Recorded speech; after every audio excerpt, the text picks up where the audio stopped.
Honorable members, we'll move straight to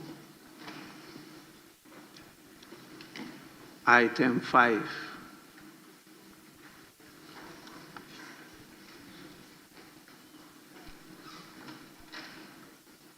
Correction of votes and proceedings and official report.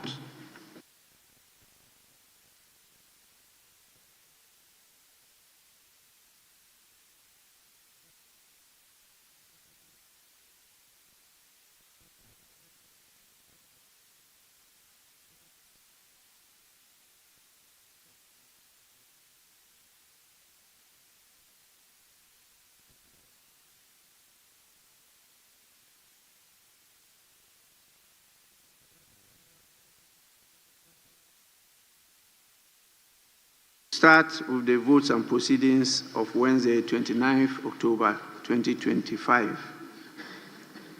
Sorry. Thank you, Mr. Speaker. Mr. Speaker, I want to draw your attention to the Constitution in Article 102. 102 of the 1992 Constitution.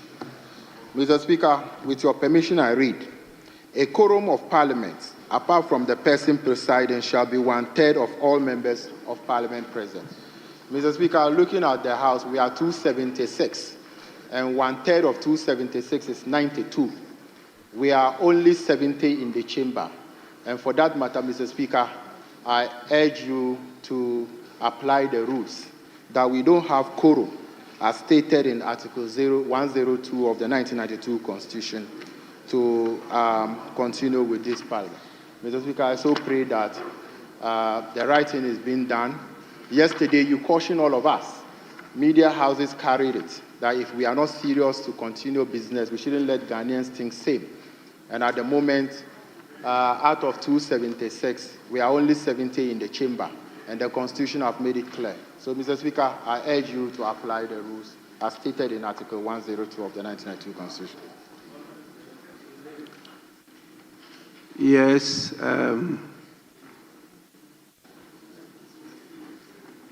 Yes, Honorable. Mr. Speaker, I rise not to challenge the appeal that has been made by my brother, the Member of Parliament for Tolong, except to say that, Mr. Speaker, I think that it is a huge indictment on the leadership of the House, especially my brother, who is also the chief whip, the deputy chief whip, the deputy whip of the minority side. When I look on their side, I do not see their members present, Mr. Speaker. Mr. Speaker, the pecs, Mr. Speaker, the pecs, Mr. Speaker, the pecs that they enjoy as leaders is to ensure that they also, especially as whips, they ensure that their members are present. Mr. Speaker, this house is not made up of only majority members of Parliament.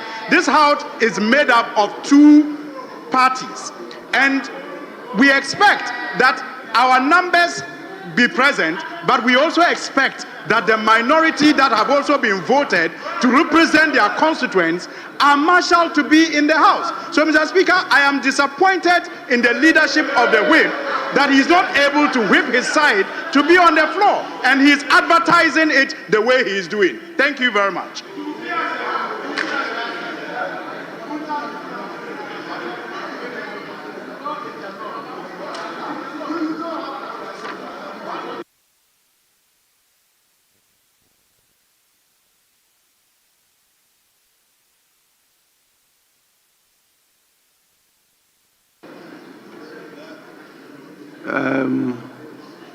Let me listen first to the Honourable Member for Damango before I come to Majority Chief Whip. Thank you very much, Right Honourable Speaker. Mr. Speaker, yesterday we're all in this chamber. And Mr. Speaker, you had reason to admonish all of us to take our duties as members of Parliament seriously. Mr. Speaker, the Deputy Minority Chief Whip alluded to that, and indeed, it's been widely covered by the media. The Speaker even went to the extent of publishing the names of 28 people who have missed Parliament for a certain number of days. Mr. Speaker, I think it's important for us to make two fundamental points. The first one, Mr. Speaker, the composition of this Parliament is a very special one, and it's never happened in the history of our country before. Mr. Speaker, we have for the first time in the Fourth Republic a Parliament where a particular group has a super majority. Mr. Speaker, they have two-thirds. Two-thirds. It's never happened in the Fourth Republican dispensation before. Two-thirds. Mr. Speaker, of the 276 members of Parliament, the majority side, the NDC side, has 189 members of Parliament. Mr. Speaker, Mr. Speaker, Mr. Speaker, you are as old as this Parliament, as this legislature. Mr. Speaker, it's never happened before. Secondly, Mr. Speaker, this House mostly deals with government business. And that is why the majority leader is mostly referred to as the leader of government business. Mr. Speaker, and throughout this session of Parliament, the first meeting, the second meeting, and the third meeting, our friends from the other side, 189 of them, consistently, they do not attend to the House. They do not. Ghanaians, Mr. Speaker, Ghanaians, in fact, Mr. Speaker, the NDC side, the majority side, can one form quorum on their own, Mr. Speaker? Can two have enough members of Parliament to conduct business? Mr. Speaker, three, they can have enough members of Parliament to take most fundamental decisions, and yet they don't come to Parliament. Mr. Speaker, I have in my hand here the order paper for 30th October 2025. And Mr. Speaker, in this order paper, you have very important government businesses listed to be taken today, the 30th October 2020. Government business, so many of them. And Mr. Speaker, if you allow me, let me point out some of them. Mr. Speaker, papers are to be laid. The scholarship scheme of our country, where students, the welfare of students is to be discussed here in this House. Government business. And yet they don't come to Parliament. 189 of them, super majority, two-thirds of Parliament. They say we are micro-minority. Numbers, quantities, Mr. Speaker, and yet they cannot carry government business through. Mr. Speaker, I want to conclude by submitting. The Ghanaian people queued. The Ghanaian people stood in the sun on December 7th. The Ghanaian people gave them an extraordinary mandate. The Ghanaian people gave them 189 members of Parliament because they want President Mohammed's business and agenda to go through this House without any hindrance. And yet, they cannot produce 90 of the 189 of them to form quorum for us to proceed to conduct business in this House. Mr. Speaker, with the greatest respect, this majority, this 189 of them, the quantity, I want to conclude by saying this is an absent super majority, an absent 189 majority. They can do better, and they should feel embarrassed, not us. Thank you, Mr. Speaker. Majority Chief Whip. Speaker, Speaker, respectfully, your attention has been drawn to an alleged absence of quorum in pursuance of Order 64, Rule 3. Speaker, the member drawing your attention reference the Constitution in Article 102 simpliciter. But Article 102 is given effect to in Order 64 of our standing orders. Speaker, particularly in Order 64.3, what the member did is in consonance of that. But then it gives you the opportunity to ascertain the veracity of the basis for raising the matter within the premise of Article 102. Mr. Speaker. Speaker, with your leave, may I read? At Order 64, Rule 3 says, a member may draw the attention of the person presiding at any time during a sitting. Please, can you, please, I listen to you in silence. So please listen to me in silence. Now, Mr. Speaker, the order further says that members present in the House constitutes less than 1/3 of the number of all the members of Parliament. So we raised an issue about a commencement quorum. Speaker, 4 says, the person presiding shall direct the clerks at the table to cause the bell to be rung. B, continue, please, stop this. Please, you are seeking to do propaganda with this matter. But we will set this matter, please, we will set this matter within the law. Speaker, so 4B says, you continue the business of the House for a period of 10 minutes. Speaker, may I further proceed? C, you direct the clerks at the table to conduct a head count of members present.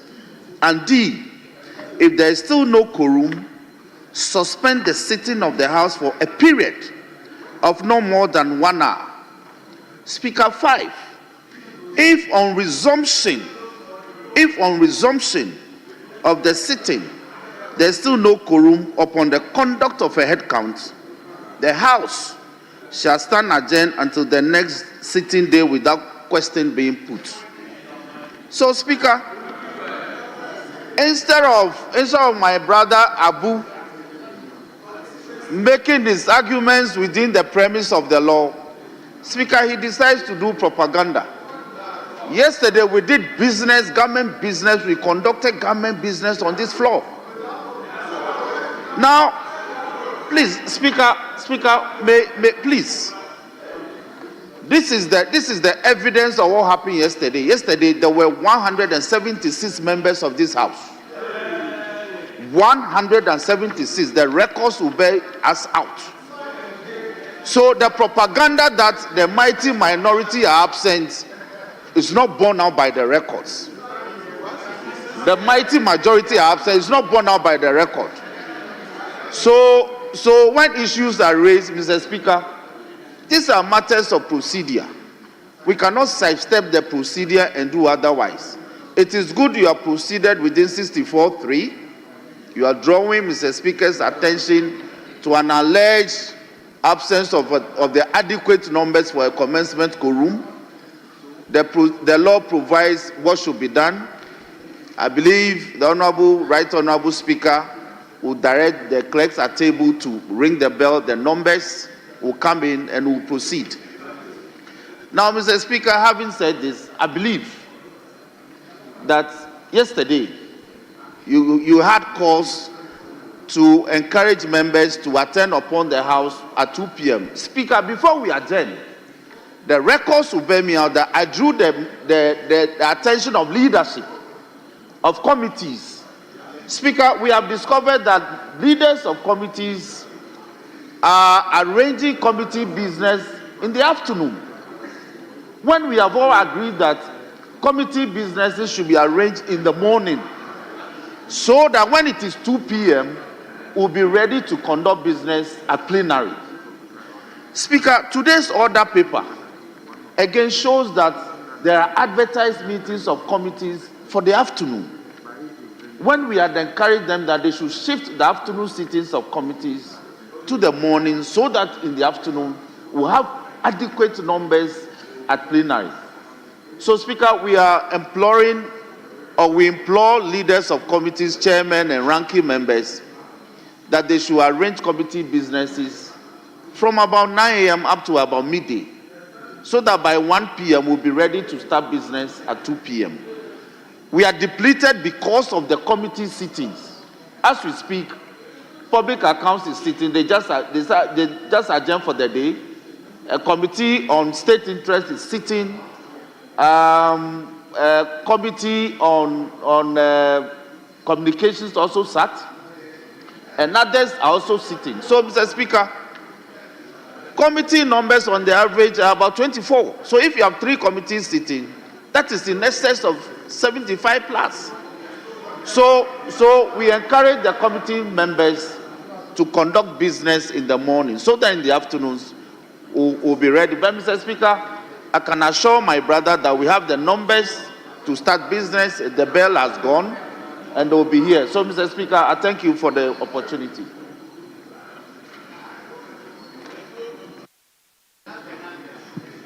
Honorable members, I thought you have permitted me to give effect to our standing orders by directing the clerks at table to cause the bell to be rung. It was very obvious when we started that the numbers actually fell far below a quorum, but our rules are clear on that. And so I direct that the bell be rung, and they've given us minutes to proceed, only 10 minutes. So if you actually meant what you were doing, you should have allowed this to take place. And by this time, the 10 minutes would have been gone. But knowing your business, you continued your usual way. So please, clerks at table will cause the bell to be rung, and then we'll continue with the business. I have my timing here, and when it's 10 minutes, we'll count to see what number we have on the floor. And that will determine whether we adjourn or we continue with business. I so direct, clerks at table, please.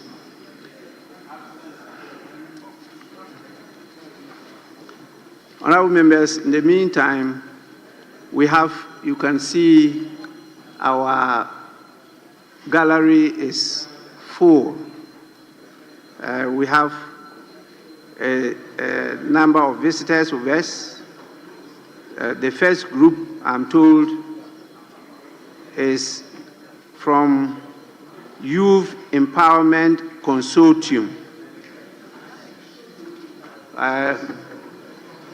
They are being led by one of my colleagues, who is referred to as Speaker.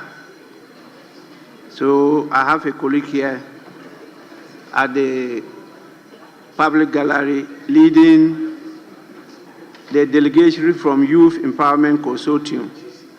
The leader of the group is Adam Suhuyini Salifu. And we have as many as 135 of them present here. Let me, on your behalf, warmly welcome them to the Parliament of Ghana, particularly our plenary session, and to encourage them to continue to visit us from time to time. Today, you just had a bit of a taste of what happens here. Whether what you hear on radio or what you see on TV is what actually happens here. You have experienced it yourself. And so please, it's our pleasure to have you, and we believe that in future you will surmount all these challenges this current generation is facing. You may resume your seats. We have another delegation from Asikuma Odobing Brakwa. And that's the constituency we call AOB. Any other business. The group is led by the head teacher, and they are from Brakwa Methodist Basic School. The name of the head teacher is Abigail Jane Sam. I think that should be head mistress. Abigail Jane Sam.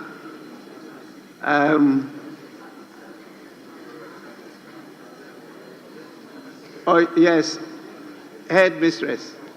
Yes, you are most welcome. Sorry we kept all of you waiting because we were trying to manage a few things behind the scenes. This is your parliament. You are welcome anytime, and we want to encourage you to continue to do this. We thank you for bringing all these students to observe what happens here. You may resume your seats. There are 55 in number, 55. That's a lot of cost. The third group is from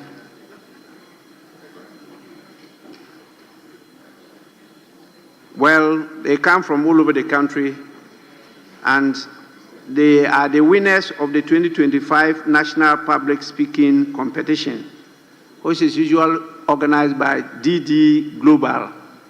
I'm one of the patrons of this competition, and annually, for and on your behalf, we have been supporting the competition.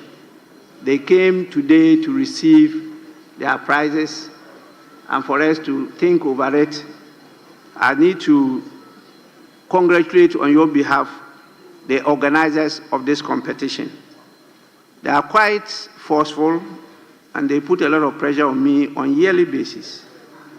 I saw two of them today again, but they are being led by their coordinator, Beta Amano. They are 40 in number, and so we just finished having the session with them at the Right Honorable Justice D.F. Annan Auditorium, and they came to me to make the presentations. That took a bit of our time. You are most welcome, and you are learning better than us because that's the journey you are already going through. Advocacy, how to speak in public. And I can tell you, these young guys up there, they are very excellent, and they can beat a lot of us here, including myself. So congratulations. Please, you may resume your seats. We have the last group coming from Pun Katamanso.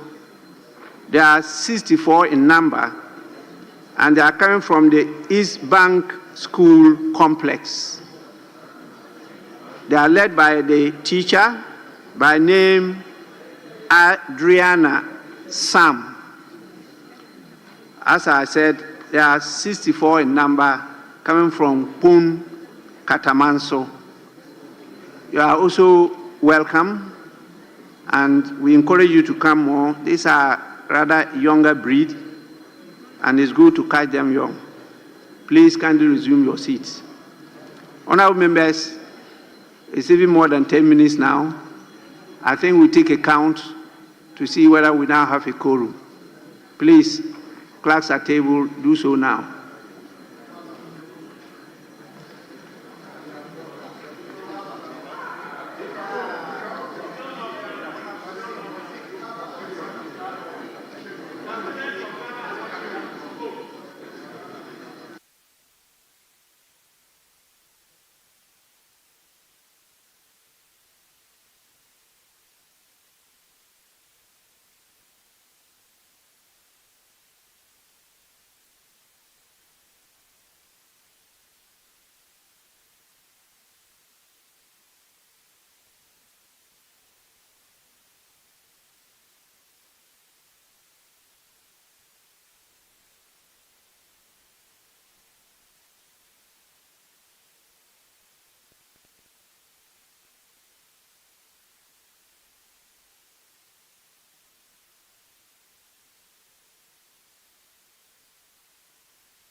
Honorable members, please stop the movement.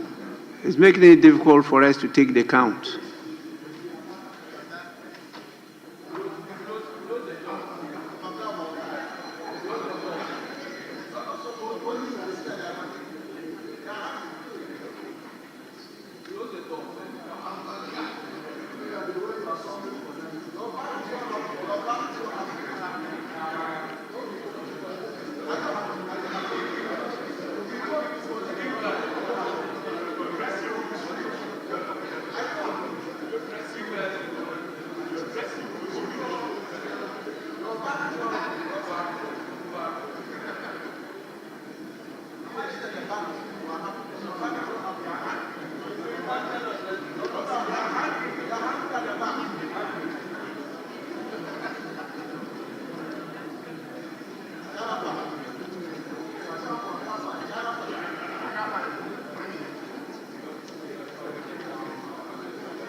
Honorable members,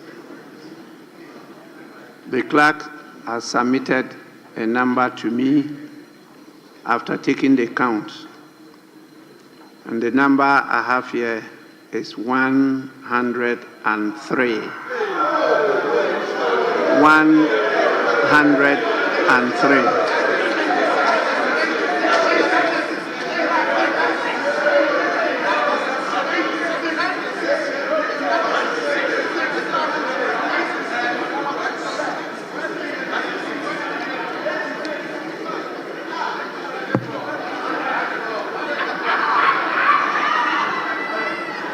So, honorable members, we have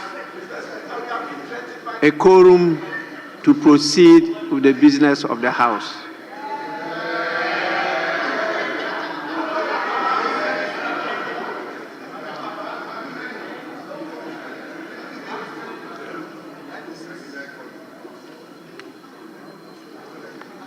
I accordingly proceed to take item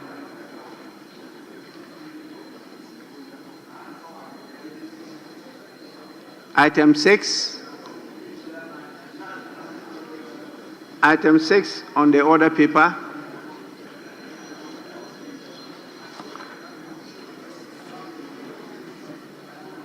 Leadership, yes. Right, Honorable Speaker, the Minister for Transport is here. Minister,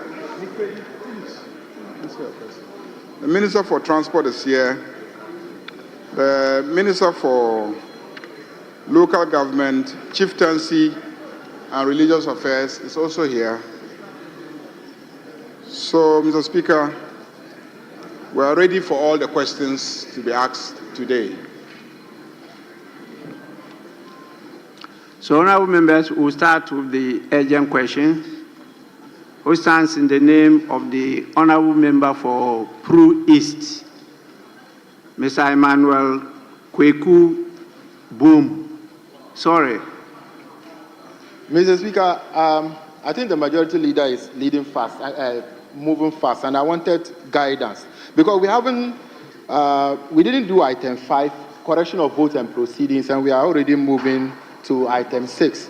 I haven't actually heard any variation in the order of business. And then if we... Yes, honorable member, thanks for reminding us. We didn't complete the correction of votes and proceedings, and this issue was raised because of the nature of our standing orders. So you are right, we'll have to complete the correction of votes and proceedings. I think I just started page 1, and he had to raise the lack of quorum.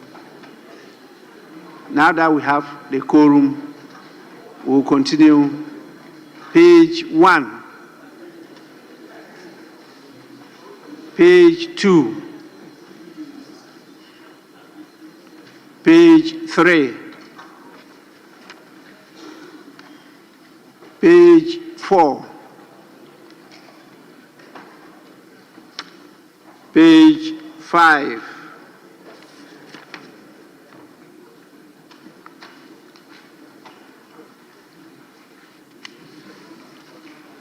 Page 6.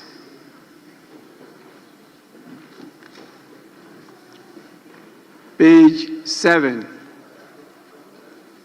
Yes. Mr. Speaker, let me help my colleagues. On page 7, item 70, the Honorable Rashid Pelpo, Doctor, the Minister, yesterday he was in the chamber at the consideration stage of the scholarship bill. I think he even made contribution to that, but he has been captured absent, and I think he was in the chamber yesterday.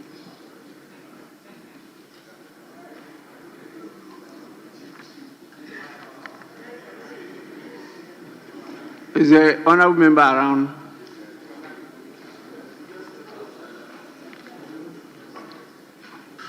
Speaker, the Honorable Dr. Pelpu has just stepped out, but he's in the chamber. So table office, kindly take note of that. Page 8.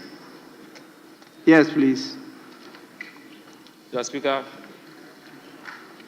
on page 8, under item 6, formal communication by the Speaker, the last 3 words, the word standing orders didn't appear correctly. It is standing orders. So we only have to delete the R so that we have the standing orders. Thank you, Mr. Speaker.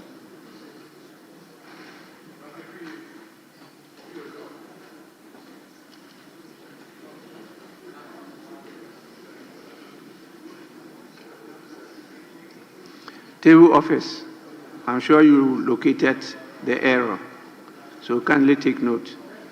Page 9.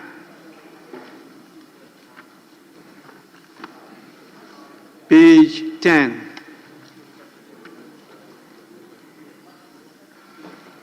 Yes, page 10. Speaker, thank you so much. Speaker, just a minor observation.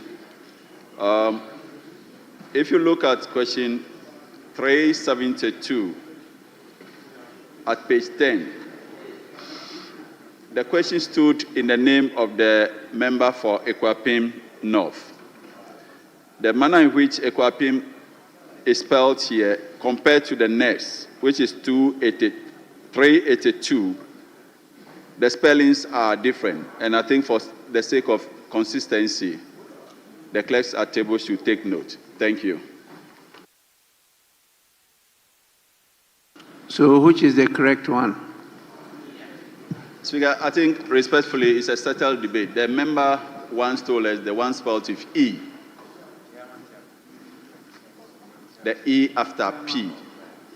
The member once told the House that that is how his constituency is spelled. Thank you.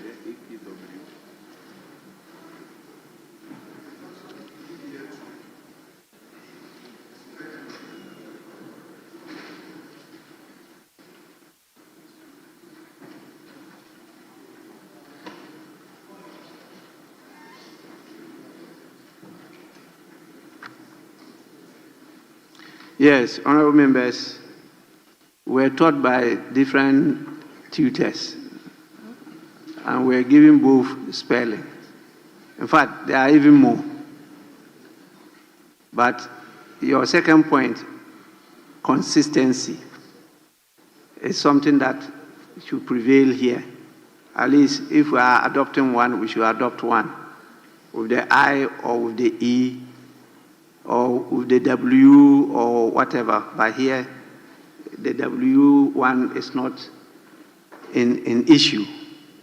And so please, either we take the E or we take the I. But once the MP is insisting that it's the E, that is the correct one, I think we should be guided by that. So clerks at table, kindly take note and keep on spelling it properly as demanded by the Member of Parliament, who is the authorized representative in this House. Page 11. Yes, Honorable Member. Mr. Speaker, on page 11, item 10, presentation of a paper. The name of the ministry. I think that this current administration changed the name from the Ministry of Fisheries and Aquaculture Development to Ministry of Fisheries and Aquaculture. There's no development. So I will be happy if the table office, the class will check to be sure whether the ministry has development as part of it or not. Thank you. Yes, please. Majority Chief Whip. Speaker, the work of the table office is to capture the documents as they are titled. And this is a report of the 2024. In 2024, it was Ministry of Fisheries and Aquaculture Development. That was how come the Auditor General's report captured it that way. So it's not a report in respect of activities from 2025. So how the report is captured, they cannot capture it differently. Unless you are arguing that you've seen the report and it is not titled Annual Statement by the Audit Committee of the Ministry of Fisheries and Aquaculture Development for the year 2024. Okay. My point is that if you look at the sentence, the following paper was presented by the Honorable Minister for Education, Mr. Haruna Iddrisu, on behalf of the Minister for Fisheries and Aquaculture Development. He did so on behalf of the minister. And I'm saying that this ministry has changed, unless I'm wrong. So if Haruna Iddrisu is presenting it on behalf of this minister, it could not be on behalf of the minister during the prior era. So it should be Minister for Fisheries and Aquaculture. If that is the name of the ministry, that should be. That is my position on this. Thank you, Mr. Speaker. Clerks at table, kindly check whether the ministry is still having development as part of its name or not, and then do the right thing. Page 12. Yes, Honorable Member. Speaker, thank you so much. Item 8, page 12. Clause 25 is a standalone clause, so therefore should come without the letter S. It shouldn't be clauses. It should be clause 25. Thank you.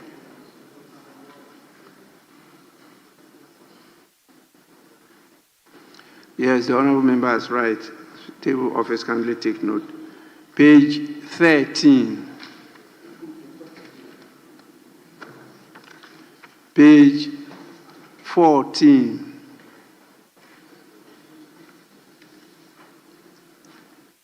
Page 15.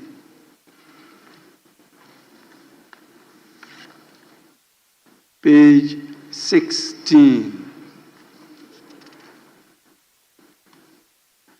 Page 17.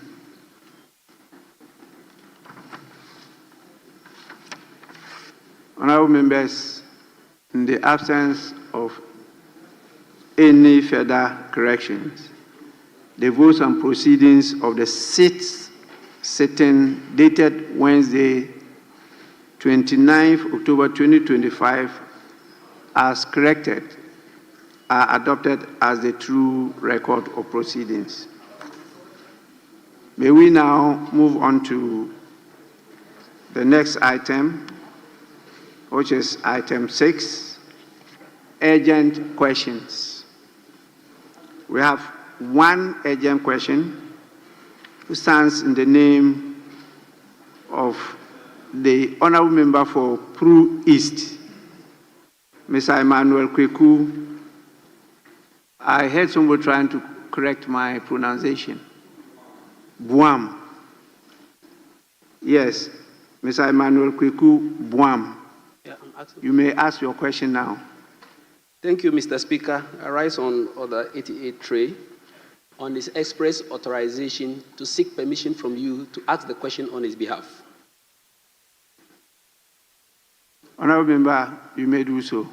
Thank you, Mr. Speaker. To ask the Minister for Transport the immediate steps the Ministry is taking to increase the number of ferries operating between Yeji and Mankango, given the overwhelming demand and pressure on the existing single ferry. Yes, Minister.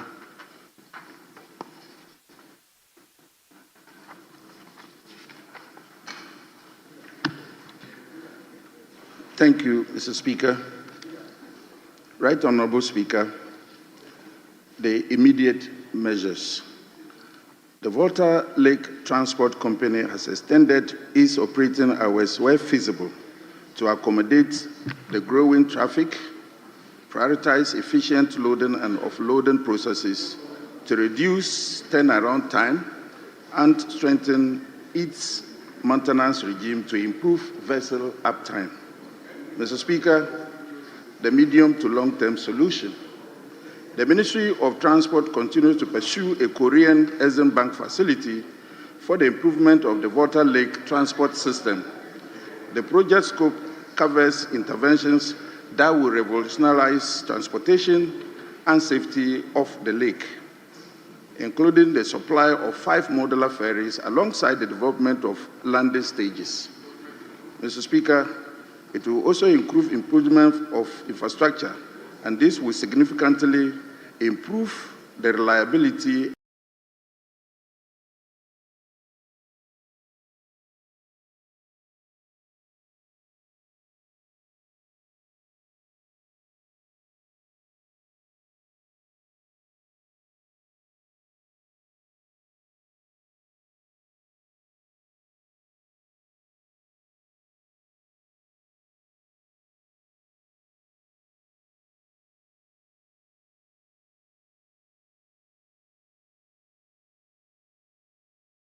and efficiency of travel systems we are looking at improving in order to create an integrated multimodal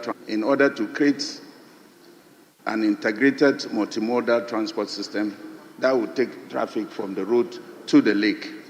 We have done all our studies and we know all the crossing points. We are only pursuing this facility to be able to procure the needed ferries that will be distributed along the Volta Lake to improve upon connectivity. Thank you. Honorable Member, any further supplementary? Yes, Mr. Speaker. In the interim, is the Ministry considering maintenance or refurbishment of the existing ferry to ensure safety and uninterrupted operations? Given the critical role of the Yendi-Mankango route in linking the northern and southern trade corridor, has the Ministry considered prioritizing the corridor as a strategic transport route? Yes, Minister. Mr. Speaker, this includes the short-term measures that we are taking to improve upon our maintenance regime and also to be able to turn around the loading and offloading time. All those vessels are being maintained because it is a single vessel. We are keeping track on it and maintaining it as it requires, and also improving the services of our workers who handle loading, and also those who do the ticketing, and again, those who are helping the vessel to navigate safely. So we are looking at the maintenance of it because it is a single one. We will not want to have a situation where it will break down and will not be able to serve our people. The maintenance is something of priority to us, and we are keeping to our routine maintenance. Thank you, Mr. Speaker. Honorable members, that is the end of the questions referred to as urgent questions. So we'll move on to questions generally, those that are not urgent, and they have before us here the answers. So we'll take question 321, which stands in the name of the Honourable Member of Parliament for Bantama, Mr. Francis Asensu Boache. Yes, Honourable Member. Mr. Speaker, I rise to ask the Honourable Minister for Transport what specific measures the ministry is implementing to revitalize the Metro mass transit system at Abripo Junction to improve efficiency, enhance commuters' accessibility in the Ashanti region, and create employment opportunities for the local economy. Thank you, Mr. Speaker. Yes, Honourable Minister.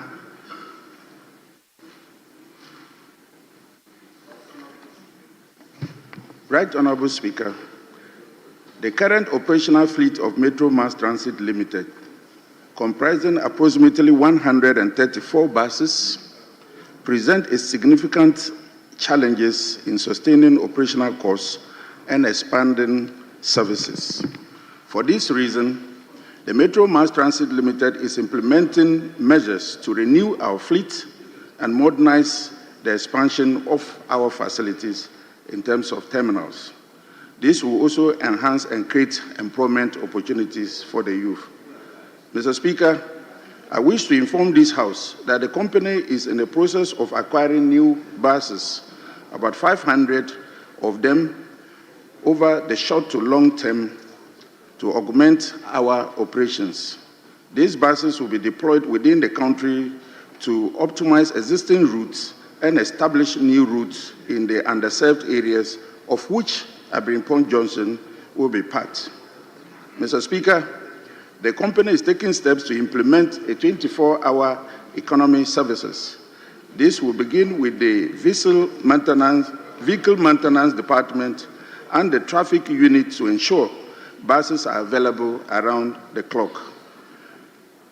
A comprehensive training program will be provided to operational crew, ticketing staff, and related personnel to enhance service delivery and operations of the Metro Mass Transit. Thank you, Mr. Speaker.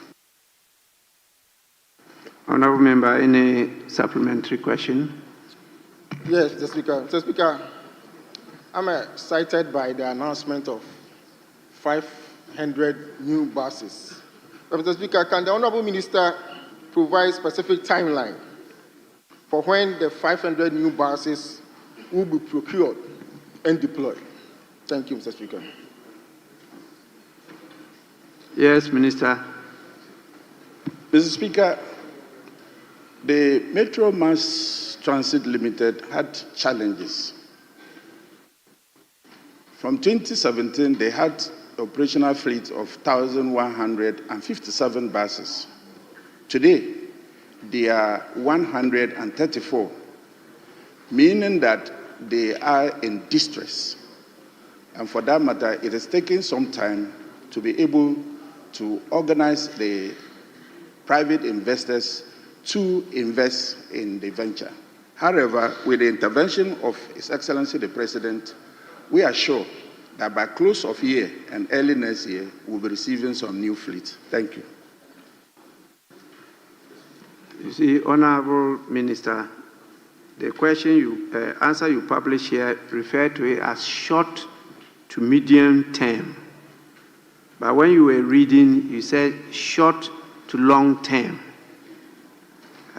Maybe that is what has occasioned his question. Well, you didn't say medium term. They are talking about short to long term. And that's why he's asking for some timeline. Now, you said that early next year, at the end of this year or early next year, we're expecting to get new. That one, whether it's 2 or 10 or 1,000, that one too, we don't know. So we are still not guided. Please, can you clarify these issues for us? Thank you, Right Honourable Speaker. The number of buses we are anticipating will come in batches. The fleet will not come 500 at once. The negotiations we are having will come there are about 3 companies, and they will come in 50s. So this company will supply 50, the other one 50. So we are looking at 150 by close of year and early next year for us to augment our fleet. And also thank you for the correction of short to medium term, but I have it long term on my paper. Thank you, Mr. Speaker. Yes, Honorable Member. Mr. Speaker, thank you very much. Mr. Speaker, I'm happy that the minister has announced that by the turn of the year, the ministry will supply 150 new buses. Given that Ashanti region is the northern region with very serious transportation implications, how many of these 150 will be allocated to Ashanti region and the Abreport Junction terminal to be specific? Thank you.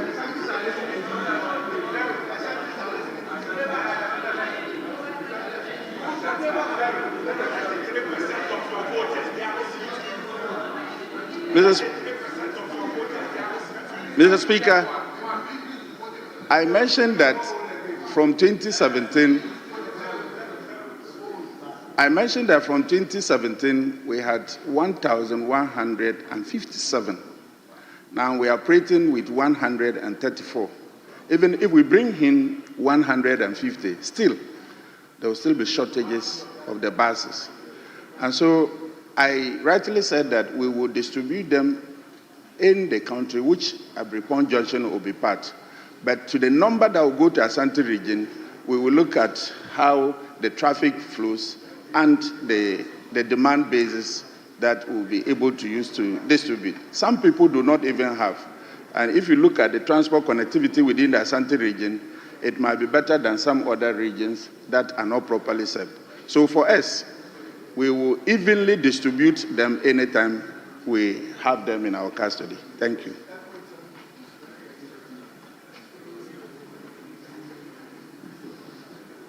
Yes, Honorable Member. Now, who is senior? You are the temporary senior? No, contemporary, the same year. Oh, you are contemporary. You were born the same day. Yes, so that should be considered, since you were born earlier than him. Mr. Speaker, thank you very much. Mr. Speaker, if the Honorable Minister may indulge me in respect of this question, he stated that the Metro Mass Transport Company is in distress. And so the buses coming in is upon the intervention of the President. I would like to find out from the Minister if, and they will be coming by the end of the year. And so, Mr. Speaker, I would like to find out from the Honorable Minister whether the funding source, the funding is provided for in the budget. And if so, where is it captured in the budget? And if so, where in the budget is it captured? Please. Honorable Member, may you read the provision on anticipation? Anticipation. Anticipation. You are inviting the Minister to anticipate how much will be in the budget. You are not talking about the loan facility, but you are talking about how much will be in the 2026 budget. No. Mr. Speaker, he stated that the buses are coming by the end of the year, this year, the budget year. And so I am asking if it is captured in the budget for 2025. And if it is captured, where in the budget is it captured? You are partly right, but he was not too specific as to when the buses will arrive. He was talking about, and the honorable member used the word 10 of the year. Mr. Speaker, but he talked about end of the year or early next year.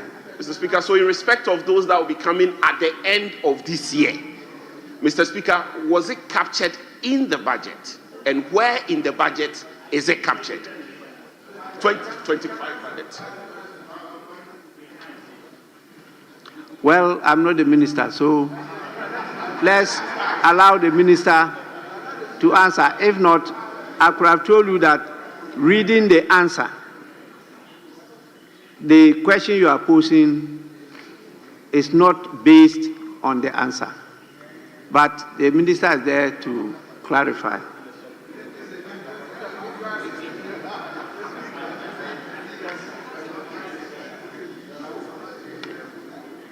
Thank you, Right Honorable Speaker.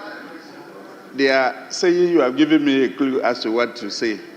But if you listen to me very well, you will understand.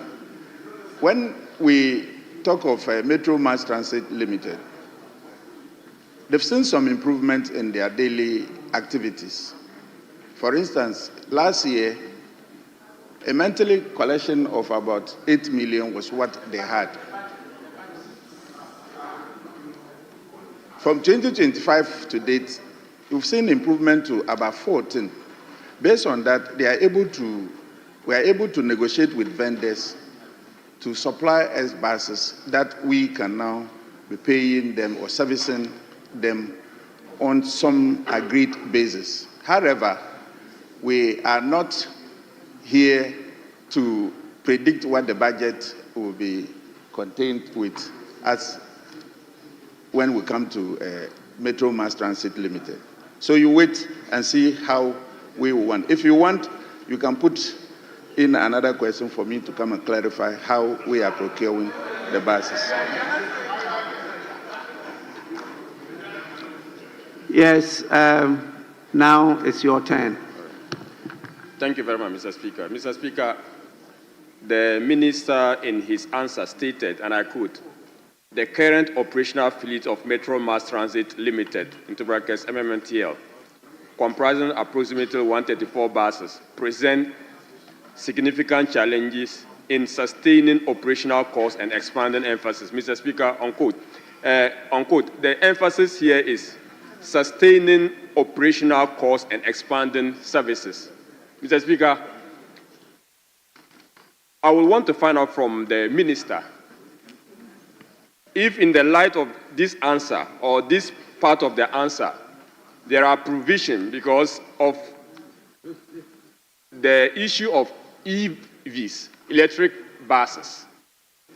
We do know that the ministry introduced such an initiative last year or part of the last administration to curb the operational cost aspect of the operation of Metro Mass Transit. Is the minister considering that as part of the new buses they are going to procure in a way of addressing the operational costs and expanding services challenges as highlighted in the answer? Thank you, Mr. Speaker. Yes, Minister. Thank you, Right Honorable Speaker. This is going to be a mixture of the EVs and the engine buses. You remember that we, as a country, we are not yet developed with the infrastructure for electronics. And whilst we are building the infrastructure, we still have to rely on the engine vehicles alongside. So this supply will have some EVs alongside the engine vehicles. Thank you. Yes, the last supplementary. Thank you, Mr. Speaker. Mr. Speaker, I just want to seek a simple clarification and ask the minister if the 134 buses, I want to know if we have a source of funding, a dedicated source of funding. If the minister can tell the House if there's a dedicated source of funding for the buses. Thank you. You mentioned 134 buses. Maybe you got the number wrong, because the 134 is what is already in operation. Sure. I wish he said acquiring 500 new buses, Mr. Even Speaker. though he was not specific, he said approximately 134. Sure. I find it very difficult to understand, but you haven't asked that question. Approximating 134, I don't know why. Sure. Mr. But Speaker, I say approximately 134, but it's a 500, that is a new one that thank you for your guidance, Mr. Speaker. the 500 buses, I am seeking to ask the minister the source of funding for the new buses the government seeks to procure. Thank you. Yes, Honorable Minister. Mr. Speaker, I mentioned that we are having a special arrangement with some vendors who we will establish a payment system between Metro Mass and our vendors. And I said that our revenue generation has improved. And based on the improvement we have made in the revenue collection, they have confidence that when they partner with us, we are able to pay them as the arrangement will be.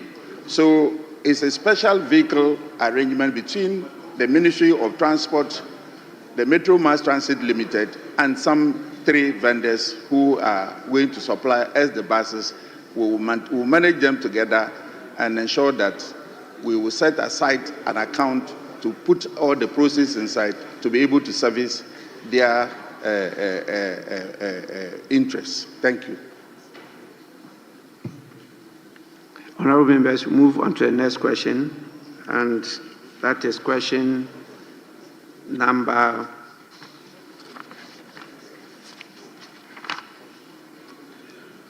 322.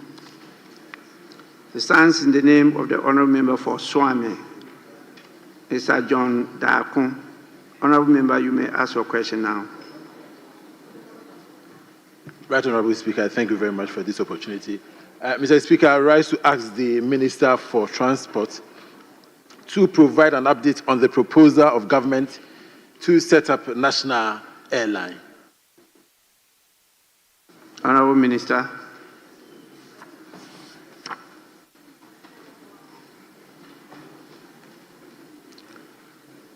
Thank you, Right Honorable Speaker. Mr. Speaker, His Excellency John Dramani Mahama reaffirmed his government's commitment to restart a transparent process for the establishment of a national airline during the State of the Nation's address. In line with this vision, I inaugurated a task force on the 7th May 2025 to oversee and coordinate all necessary activities towards the realization of this national objective. Mr. Speaker, I am pleased to inform this August House that the task force has made significant progress, a business model and operational framework to guide government engagement with potential strategic partners for the establishment of the national airline has been submitted to the Office of the President. Mr. Speaker, the establishment of a national airline is a matter of strategic national importance. It is more than just restoring an airline. It is about establishing Ghana as a vital aviation hub in the sub-region, promoting tourism, creating jobs, and opening up new avenues for economic progress. Mr. Speaker, the Ministry of Transport remains fully committed to ensuring that the process is undertaken with professionalism, transparency, and fiscal responsibility. Thank you, Mr. Speaker. Honorable member, any supplementary?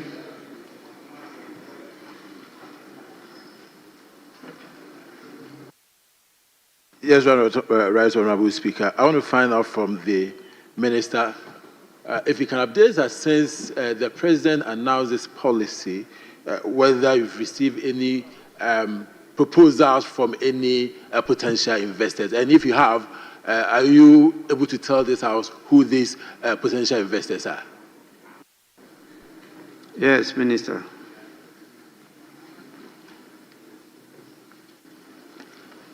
Mr. Speaker, the question was for me to address this House with the processes or the proposals that the government has made so far. And I've said that we established a task force that has submitted the business model and again operational framework to guide us engaging our investors. And so it is too early for me to start naming the investors or the proposals we have received. But I can tell you that with this business model, it will be the guide for us to engage those who have presented their proposals to partner government to establish a national air carrier. Thank you.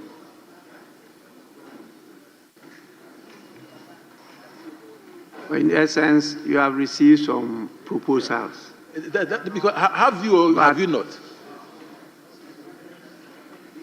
Sorry. I was trying to clarify it for maybe a further supplementary. But if you are in such a haste, I'll allow you to bring, because the answer was very pregnant, and I want to deliver some of the maybe twins or quadruplets. Yes, from your answer, it shows that yes, some proposals have been received, but you are reluctant to name those who have submitted the proposals. Am I right? Minister.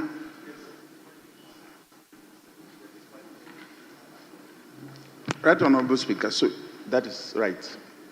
Honorable Member, any supplementary?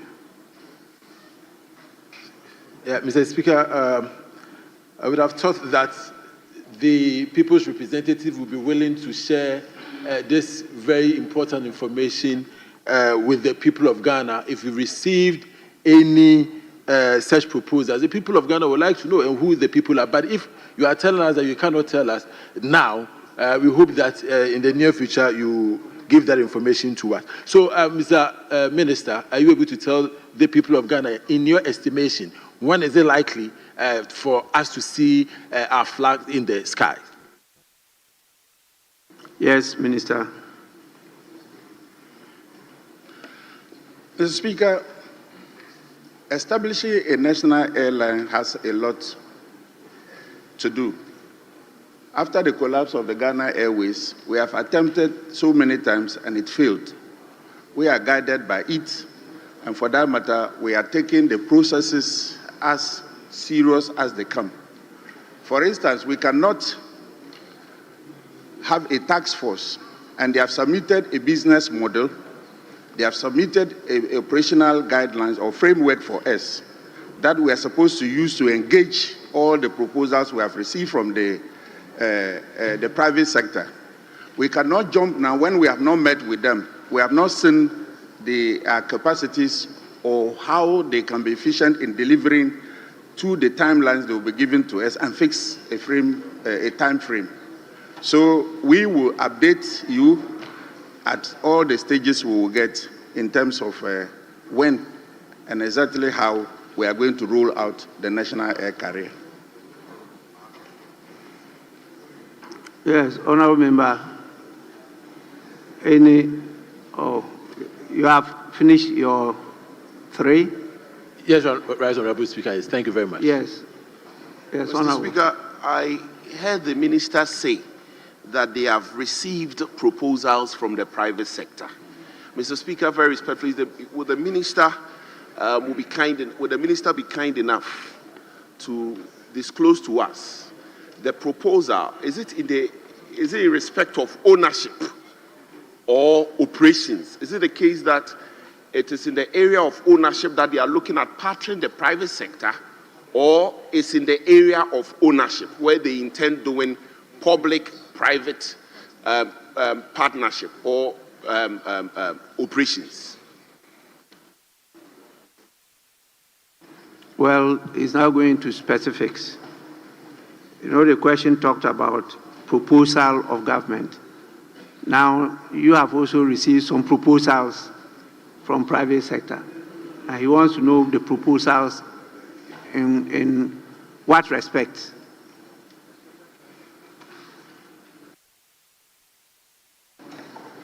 Right, Honorable Speaker, we are looking at a PPP model, and government will not want to have so much control over the public-private partnership arrangement we are having. However, I said that this business model is what is to guide us going forward. So I would think that we will use the model and assess all the proposals that are brought to us and be able to determine what level will government participation be in the air carrier, or how much shares will government have in the proposed air carrier. And so I will want to say that we will use the business model to guide us going forward in the selection of a model or a business model which will be communicated to you. I thank you.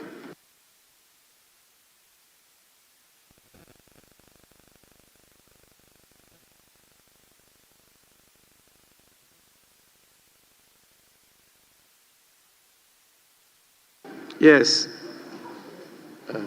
Thank you very much, Right Honorable Speaker. Mr. Speaker, I reference the Minister's answer to question 322, second paragraph, where he talked about the government having, or a task force having provided a framework to guide government engagement with potential strategic partner for the establishment. However, subsequent follow-up, the minister is saying that they have received some proposals. And my question is, what is it that has led to the government moving? Because here, you're talking about a strategic partner. Now you have moved to receive proposals. What went into that movement to go into proposal receipt? The business model that you have developed, is it possible for you to share that business model to this House? Because we have not seen any publication about government opening up proposals for either competitive tendering or competitiveness in any airline in this country. Yet government have already received proposals. So I think the minister needs to come very clear to us. This is a house of records. When did government open up for any company or businesses to submit proposals? And what is the government take in making sure that the people of Ghana are served with adequate information on the model and the proposals that you have received? Thank you very much, Mr. Speaker. Honorable members, the question itself is not too clear. You see, the question is to ask the Minister for Transport to provide an update on the proposal of government, an update on the proposal of government to set up a national airline. But the reference is to a declaration of intention by government to set up an airline, not a proposal. And so when you say an update on the proposal, it means there's already a proposal of government. But what you refer to is a declaration of intent.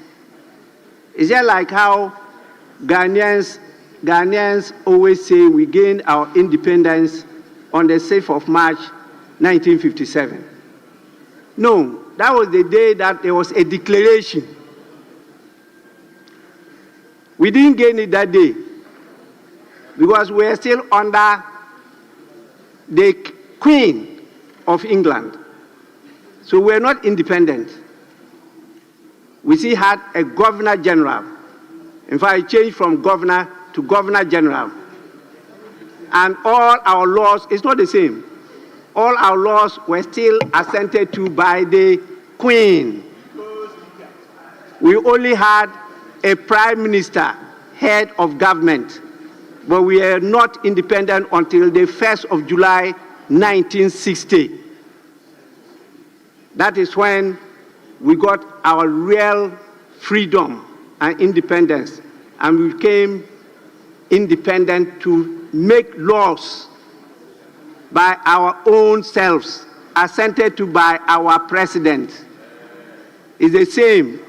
Declaration of Independence in the United States of America, 1776.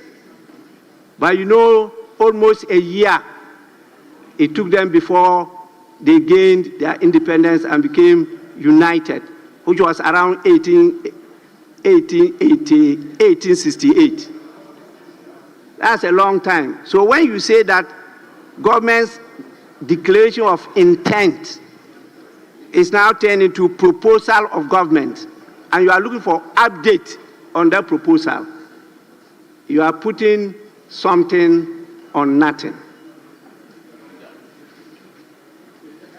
Thank you, Mr. Speaker, for your guidance and education. In fact, we are grateful. Mr. Speaker, I seek your guidance again. The question, yes, but we are now looking at the answer. The answer that was given by the minister, which is captured here, and also the follow-ups that the minister has given to the House. That is what we are asking, and that is what we are seeking clarification on the answers and or further answers or questions. Mr. Speaker, for example, you made there's a business proposal which the minister has mentioned here. Now we seek to ask that is a proposal or the partnership, the ownership partnership or operational. Mr. Speaker, that is what we seek to ask. But when you, yes, so Mr. Speaker, it is not with our question, but it is with the answers, the follow-up and the answers that have been given by the minister. Mr. Speaker, thank you. You see, honorable members, I went through the answer, and you realize that in the written answer, the minister did not refer to proposal. He only said, His Excellency John Dramani Mahama reaffirmed government's commitment to restart a transparent process for the establishment of a national airline during the State of Nations address. In line with this vision, I inaugurated a task force on 7th May 2025 to oversee and coordinate all necessary activities towards the realization of this national objective. Then the rest follow. So there's no proposal in the answer. Speaker, very respectfully, if I may assist. Mr. Speaker, if I may Your question. If I may your assist. follow-up question. Your follow-up question solicited an answer from him which referred to a proposal from private sector. Mr. Speaker, yes. with respect, Mr. Speaker, you say that there is something fundamentally wrong with my question, but I was very clear in my mind when I posed the question the way I did, because what's the meaning of proposal, Mr. Speaker? Any dictionary will tell you that proposal means a plan or a suggestion. And so there's nothing wrong with the question at all. I was very clear in my mind when I put the question that way. And the minister did not see anything wrong with it. That is why he came here and sought to answer. The various questions coming in are as a result of the answers he gave. And so, Mr. Speaker, absolutely, there's nothing wrong with the question because proposals include plans and suggestions. And we know the president announced that in this house. And that is why I felt the need to ask for update. So, Mr. Speaker, that's the point. There's nothing wrong. I was very clear in my mind, Mr. Speaker, with respect, when I asked the question. So, could you tell us the government proposal? Since you were clear, you were asking for update on a proposal. So, can you tell us that proposal that you are looking for the update on? Since you were clear in your mind. Mr. Speaker, the president had told this house that he intends to set up. Exactly. But Mr. Speaker, proposal includes suggestions. Proposals include suggestions. And the minister did not see anything wrong with it. He came here to answer the question. Mr. Speaker, with respect, I don't think that proposal is wrong to say at all. Because the president came here and made that promise to the people of Ghana. With respect, Mr. Speaker. Honorable member. Oh, Honorable member, your attention is being drawn to the rules. It's my duty to guide the House in all what you do. And so when I go through and I see there's a problem, I try to guide by coming with my understanding based on not just language, but experience and application of the rules that we've been using for some time now. I'm surprised for you to hear that a suggestion, yes, suggestion is a proposal. But when you spoke again, you are not looking at it as a suggestion. You are saying an intention.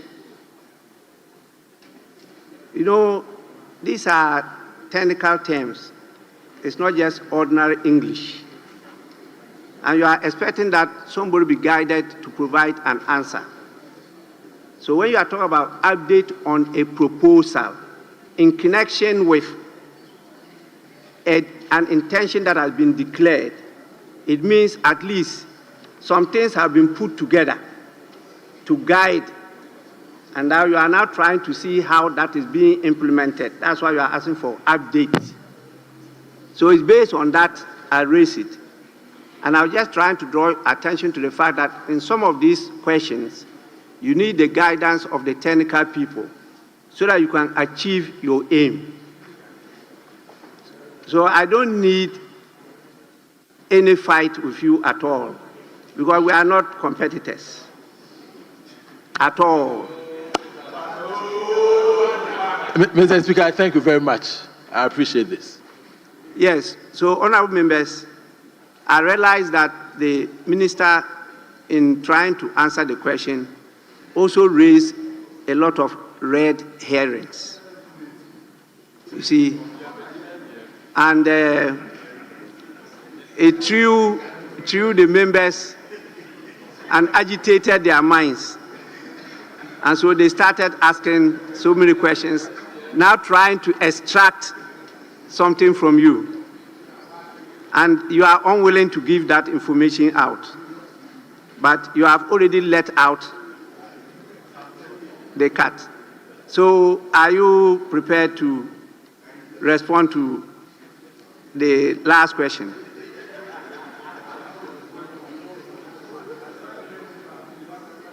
Mr. Speaker, I was clear with the response I gave. You wanted updates on proposals of government to set up a national airline. And I said we have established a task force. They have submitted a business model, an operational framework to guide government in the potential or in the engagement with potential or strategic investors. Then he wanted to know whether we received some proposals. And I said, yes. For the expression or for government to announce that we are establishing a national airline, some people, out of their interests, have submitted proposals which are not yet considered.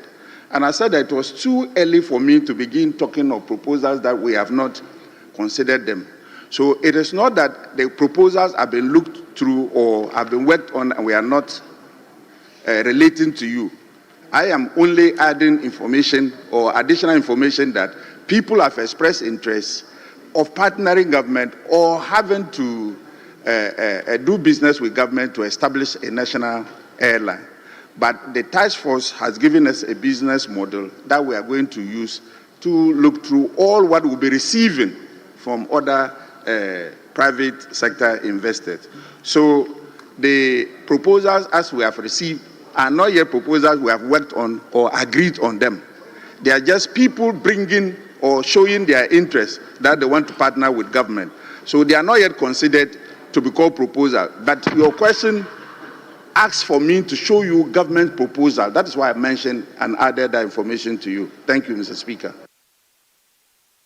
But Honorable Minister, in the spirit of your own answer, which is very clear in the first sentence, and communicators are here, plenty communicators.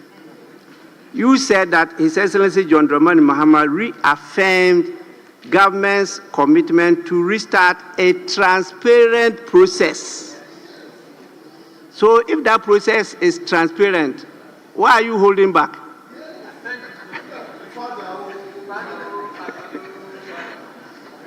Thank you, Right Honorable Speaker. The processes, we have not gotten to looking at the proposals. That is why we cannot discuss them. But I was responding to your question asking of the proposal to establish a national airline, which I said, one, the task force, two, a business model, and three, operational framework to guide. And this is what will guide us to look into the proposal. So we've not gotten there yet. Yes, Honourable Member. Thank you, Mr. Let me at least get one of your members first before I come to you, Majority Leader. Thank you, Mr. Speaker. Mr. Speaker, when the task force was inaugurated on the 7th of May, amongst its terms of reference was to develop a robust and sustainable business plan, meticulous coordination and potential strategic and technical partners, rigorous oversight of all necessary regulatory and certification processes, and the crucial groundwork for initial operationalization, including recruitment, fleet acquisition strategies, and route network development. I want to find out from the Minister, now that the business model has been sent to the Office of the President, the task force, are they still at work or they're waiting for feedback from the Office of the President so they proceed with the remaining terms of reference? Thank you, Mr. Speaker.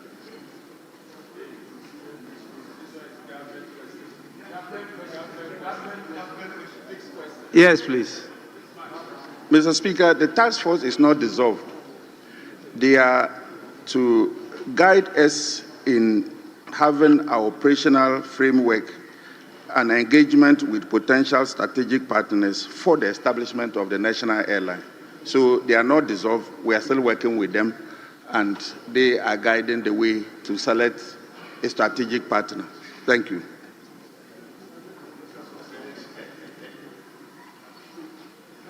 Yes, Honourable Member. Oh, sorry. Majority Leader has been on his feet for some time. Yes. After him. Please, you can go on. Mr. Speaker, very respectfully, Honourable Minister, you've mentioned receipt of proposals. The persons that sent the proposals, how did they know you were receiving proposals in respect of this business? How did they know? In the light of transparency, how did they know you were receiving proposals?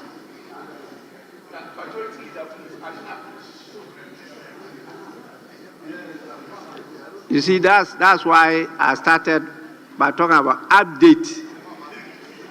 You see, update on proposal. That was the questioner. And so we wanted to get that, but now you turn the proposal to the private sector, not government. Yes, can you answer? Mr. Speaker, I mentioned that we're going to use a transparent way of establishing a national airline. And we have stages at which, when we get to, we will be able to account to our people. Now, for asking me why or how do people know I'm bringing proposals, they are business people. And every day, government receives proposals from people or interested parties to do business with government. And so I am adding the information to you that even though we are at this stage of having a business model, however, we have had the private sector coming with their proposals. And at this stage, we just received them, but not looked with them yet. So it is an addition that I gave to you, not to say that I will be questioning them, why do you bring your proposal?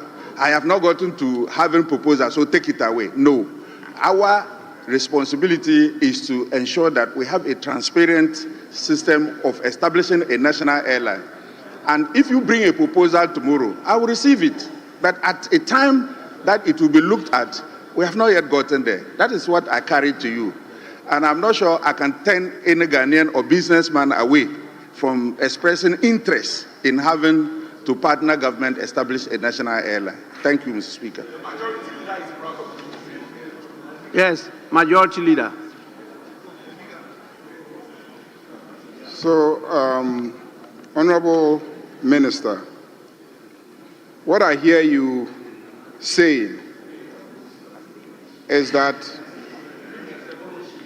proposals are being made to government, but government wants to define a business model to determine how to choose a strategic partner. So if we don't know what business model, because there are several business models, you could have a situation where an existing airline just decides to adopt all the routes of Ghana and fly the national flag. You could also have other alternative business models. So unless you have decided on a business model, you cannot really decide what strategic partner to partner with.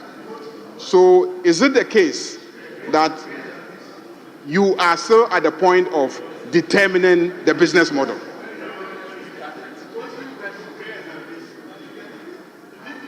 Mr. Speaker, the task force has submitted a business model which we are using to determine which strategic investor to partner with. Thank you. Yes, Honorable Member. Thank you, Mr. Speaker. Mr. Minister, I want to find out from you, in your answer, you are saying that you have received some proposals. And I want to know how many proposals have you received? And then how many are local or like Ghanaians, and how many are foreign? Thank you.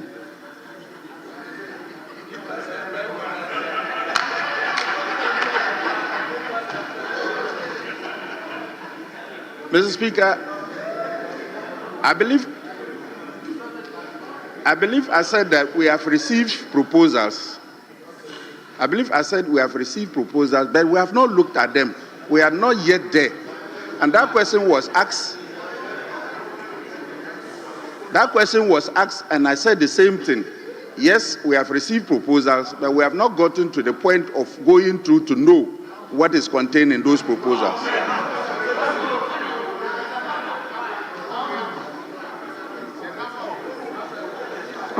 Honorable members,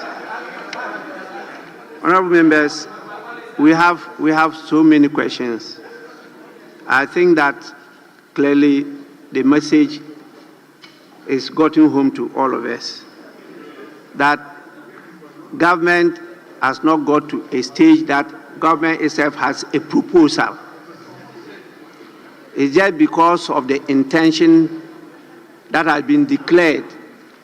Others are now submitting proposals, which, according to him, they are putting a transparent system in place to guide government as to how to even go about looking at the proposals that they are receiving.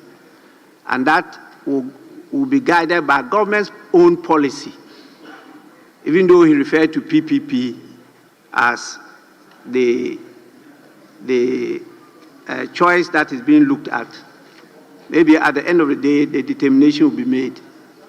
Let's take it at that, and members are still encouraged to go further into this matter by asking additional questions at a later date after reading the official reports of today. You see how you can rephrase some other questions to bring him back, because he's here to answer questions and he's always available to do so. So I want to plead with members so that we can proceed to the other questions that are for today. Please, with that assurance from those who were asking the questions, we'll proceed to question number 175, which is from the Member of Parliament from Odudu, Mr. Alfred Ni Kote Ashi. Please, you may ask your question now. Yes, sir. Thank you. Thank you very much. Sorry, please. Sorry. I didn't realize it was the. We are moving away from transport now to local government, chieftaincy, and religious affairs. So, on behalf of the House, I want to thank you so much for attending upon the House and doing all you can to respond to our questions. You will come back again, I'm sure. They will bring you back. Thank you so much for coming. Let's go on to the next minister. Reminded that is Minister for Local Government, Chieftaincy, and Religious Affairs. And we'll start with question number 175, which stands in the name of Honorable Alfred Ni Kote Ashi, Member of Parliament for Ododo.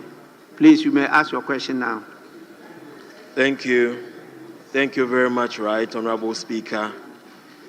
Mr. Speaker, I rise to ask the Minister for Local Government, Chieftaincy and Religious Affairs the support government is providing to traders and market associations affected by the frequent fire outbreaks in timber markets, Makola and Kantamanto markets.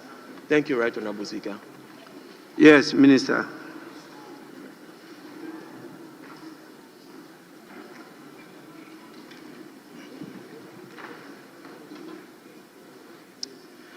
Mr. Speaker,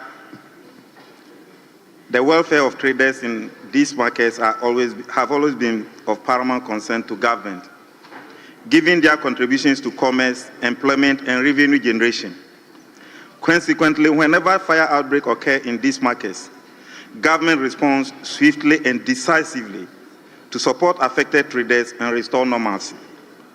Mr. Speaker, after the fires were contained, the Accra Metropolitan Assembly coordinated post-disaster recovery effort, including the removal of debris and restoration of access routes to facilitate reconstruction and safe trading activities. Mr. Speaker, in further demonstration of government's commitment to the welfare of these traders, His Excellency, President John Dramani Mahama, made a financial donation of 1 million Ghana cedis to support the reconstruction and redevelopment of the Kantamanto market. The Accra Metropolitan Assembly also complemented this effort with an additional contribution of funding support to the affected traders. Additionally, the Accra Metropolitan Assembly is engaging the traders and market associations to explore the various ways to support and options available for them.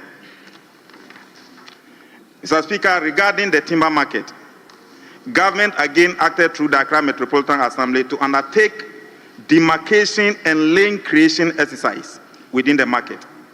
This initiative was aimed at improving accessibility for emergency response vehicles, particularly fire tenders, and at preventing the spread of future fire outbreaks.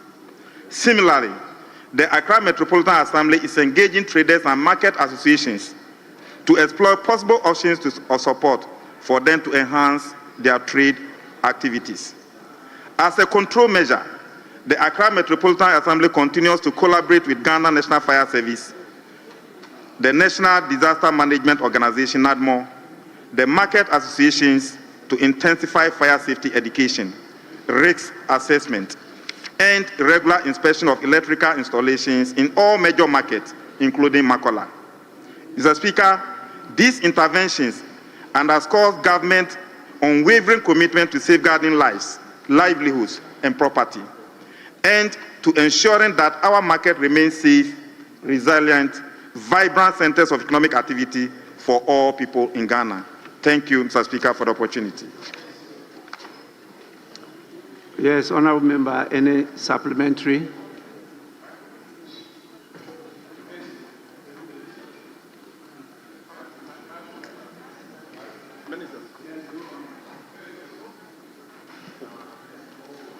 Sorry. Right Honorable Speaker, I must say I am grateful to His Excellency the President for the intervention put in place to ensure that market traders are taken care of. Thank you. I'm grateful. Honorable members, we move to the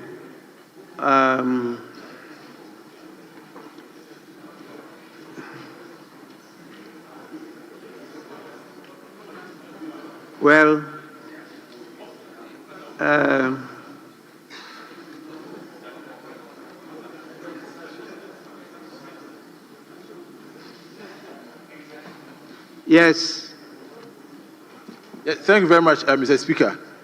In the minister's answer to the House, he mentioned, and I quote, HC President John Dramani Mahama made a financial donation of 1 million cedis to support the reconstruction. Now, Mr. Speaker, I want to find out from the minister whether this 1 million donation is from the government or from the president himself. Thank you very much. Yes, Minister. Mr. Speaker, the President of the Republic donated 1 million for redevelopment and reconstruction, and that money is being implemented by the Accra Metropolitan Assembly. That is to the best of my knowledge.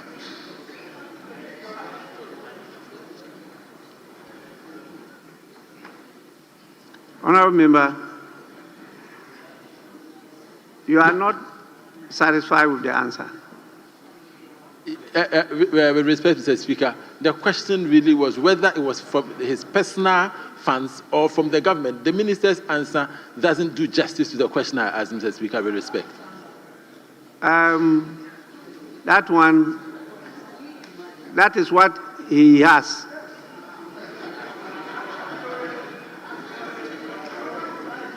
Because you don't want him to say something that he doesn't know. You understand? Maybe if His Excellency had been here, we would have asked him what that money, is it from your personal or is from government? But from his point of view, this is all what that came to his knowledge. And that's what he has shared with you. You may not be satisfied, you may not be happy, but that's what he has. So we can't go beyond that. Please, next supplementary. The gentleman in the red tie. Thank you, Mr. Speaker. Mr. Speaker, I want to find out from the minister that the 1 million, is it the intention that the 1 million is given to the market women to use the 1 million to construct a market?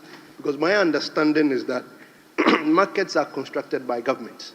So is the government going to construct the market, or the market women are supposed to use the 1 million to construct the market?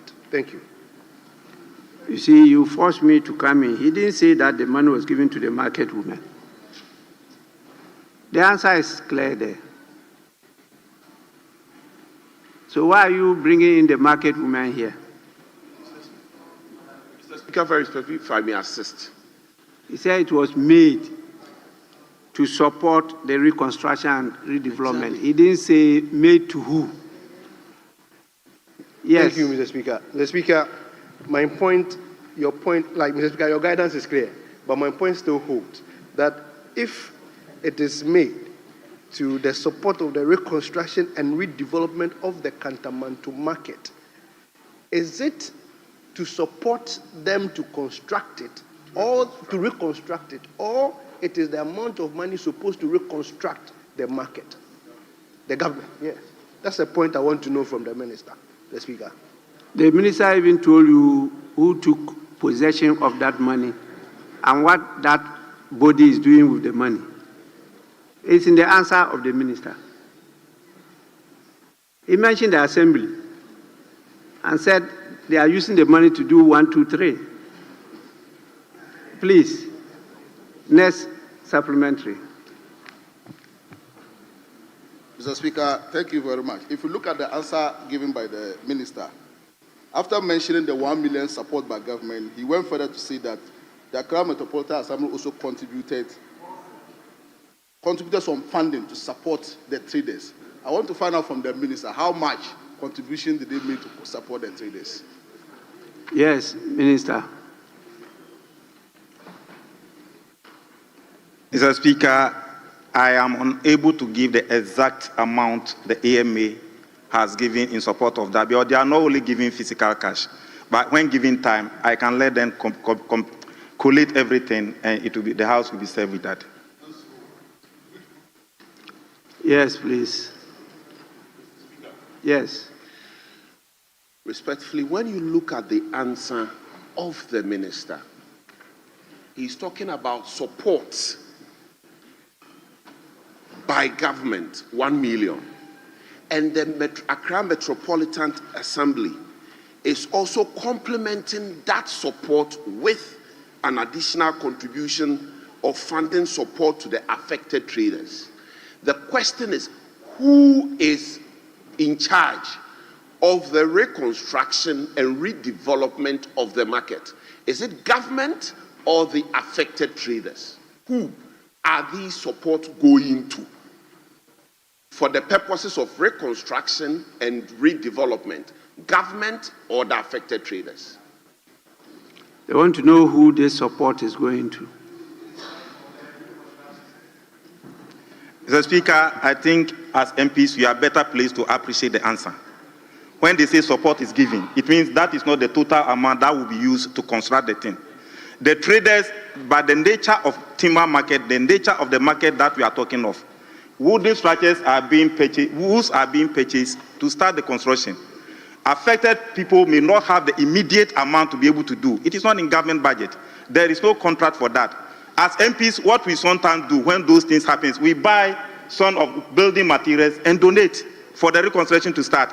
And if you look at timber market, the way it happens, government will have to support so that the traders themselves, because when it is bent today, by tomorrow they will start reconstruction. That is where they end their livelihood. So what government does was, oh, I'm supporting with 1 million. You can use 1 million Ghana cedi. You can use the 1 million, buy wooden material, then engage, support it with your own personal resources and start reconstruction. It is not like a contract is awarded and AMA is supervising the market. Mr. Speaker, that is not it. AMA itself has the responsibility to construct a 24-hour market for the indigents. Every metropolitan, municipal, and district assembly is to engage in construction of their market. That's been budgeted for. But this is a disaster that has occurred, and a relief is being given. So when relief is being given like MPs we normally do, I think, Mr. Speaker, we are better placed to appreciate it, which I think my colleague better appreciate it than he's asking me those questions to answer. Honorable Minister, they just want to know who that support went to. Who was giving that support? Was it given to the market women? Was it given to the AMA? Mr. Speaker, government donate through the Accra Metropolitan Assembly to get it reached to the market associations and all that. And all the market associations have been mentioned here. The traders have been mentioned here. Very clear. Yes, the last person. We'll move on to other questions, so please.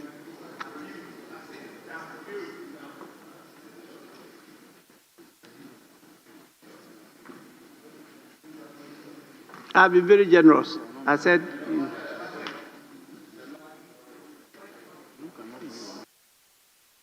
Doctor, let me answer. Thank you, Mr. Speaker. Minister, I believe the demarcation and lane creation affected the size of the land after the exercise. Now, my question is, were there any traders who were affected? And if any were affected, is there anything the government is doing to accommodate them in terms of finding an alternate accommodation for them? Thank you.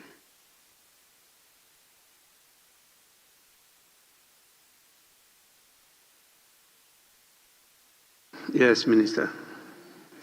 Thank you, Mr. Speaker. Mr. Speaker, I think what was asked was government support. And the support government has given is what I've stated here. If there are further government supports in the course of time, I will let the House know.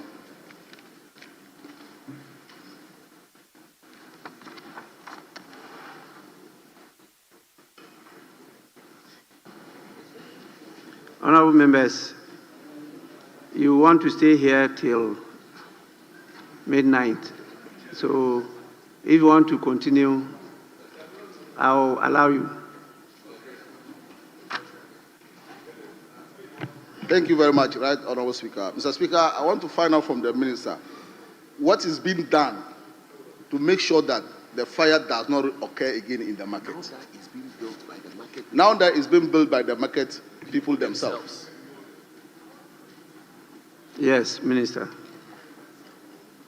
Mr. Speaker, in the answer, I stated that the AMA itself is doing redemarcation of lanes to ensure easy accessibility of utility service providers in case of any fire outbreak.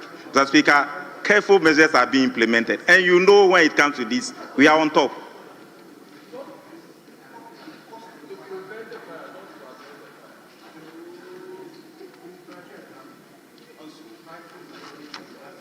Honorable members, we'll go to the next question.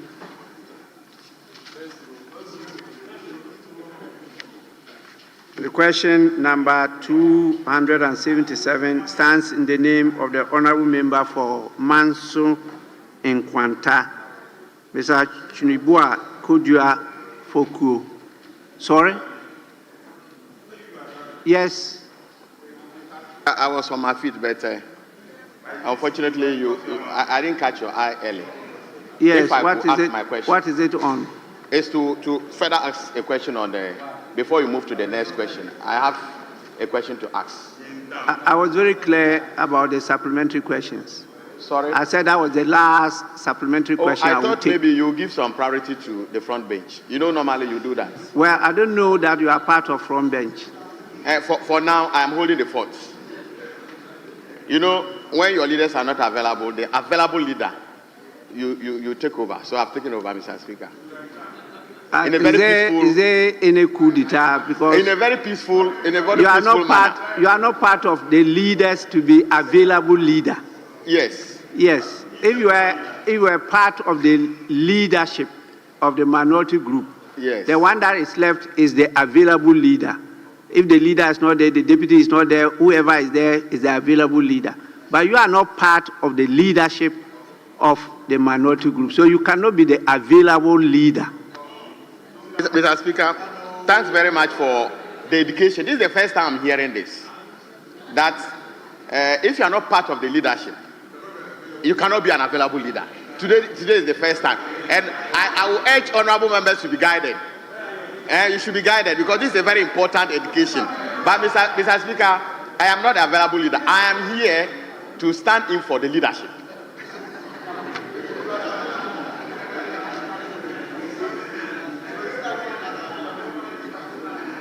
The honorable member wants to enjoy the liberties of leadership. I will not question that the source of your authority. I won't question it because I believe that without prompting, you will not catapult yourself to that high class of leadership. So I'll give you the opportunity to ask your supplementary question.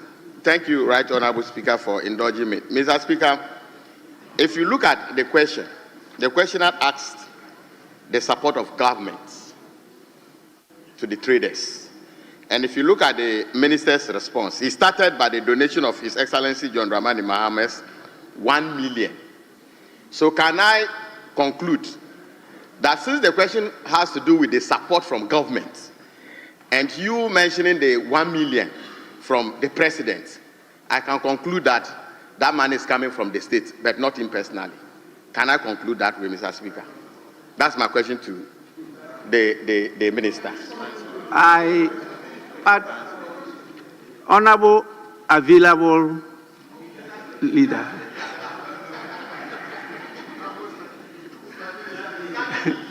Standing in leader. You know the rules. You don't introduce debate into a question. That is what you are doing now. I started by looking at the question. The question has to do with the support from government to the traders, which is where the answer is coming from. Yes. I remember a colleague finding out from the minister whether the 1 million was from the president himself or it was from the states. And that question was a way overruled because the president is not here to answer. So I am just looking at the answer and the question, whether I can infer by saying that since the 1 million was mentioned to answer government support, can we conclude that since we are running the executive presidency, so the president donated that money to traders on behalf of the states? Whether my inference was right or wrong, that is what I want to get from the minister. So I'm not debating it. Well, that is the point I have taken it.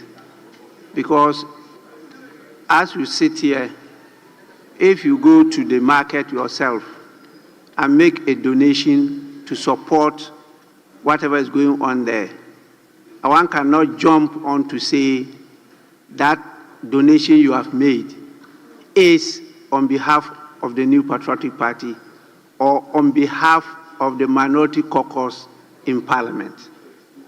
You should understand that. It could be your personal, it could be from the caucus, it could be from any source, because the minister did not disclose. He only said it was given to AMA. That one, he was clear.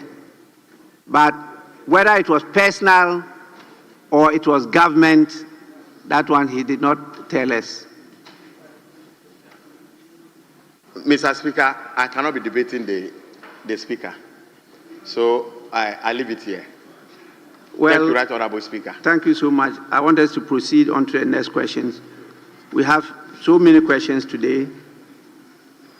Question number 278 stands in the name of the Honorable Member for, 277.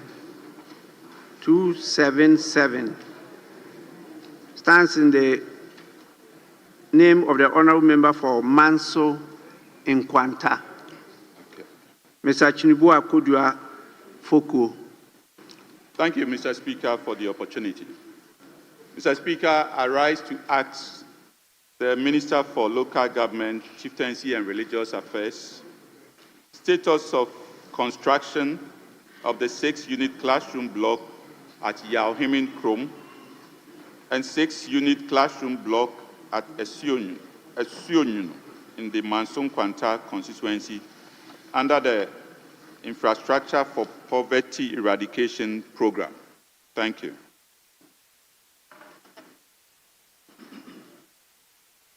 Yes, Minister.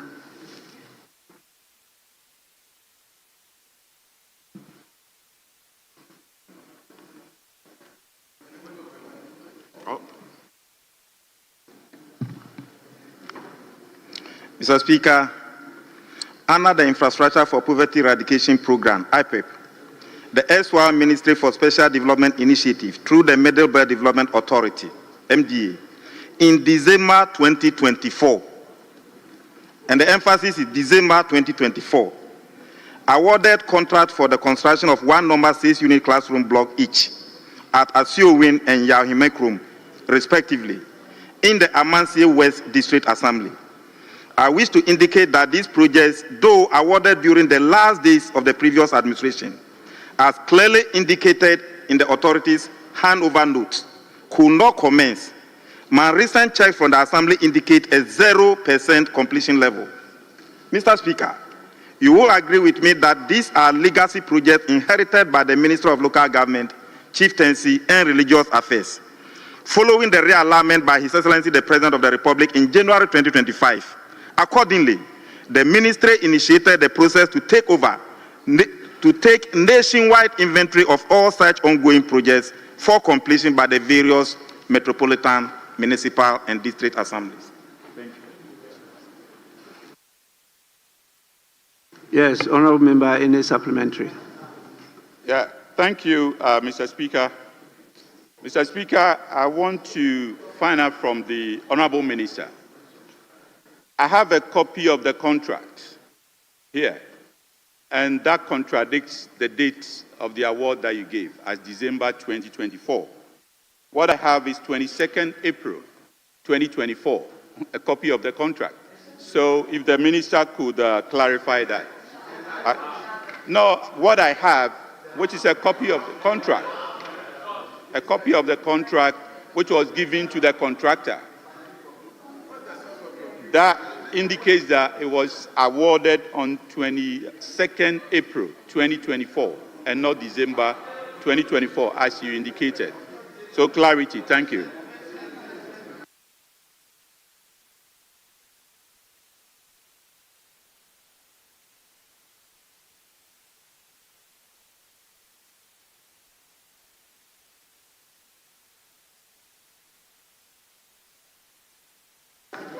Sorry, my attention was being diverted. I didn't even hear the supplementary question.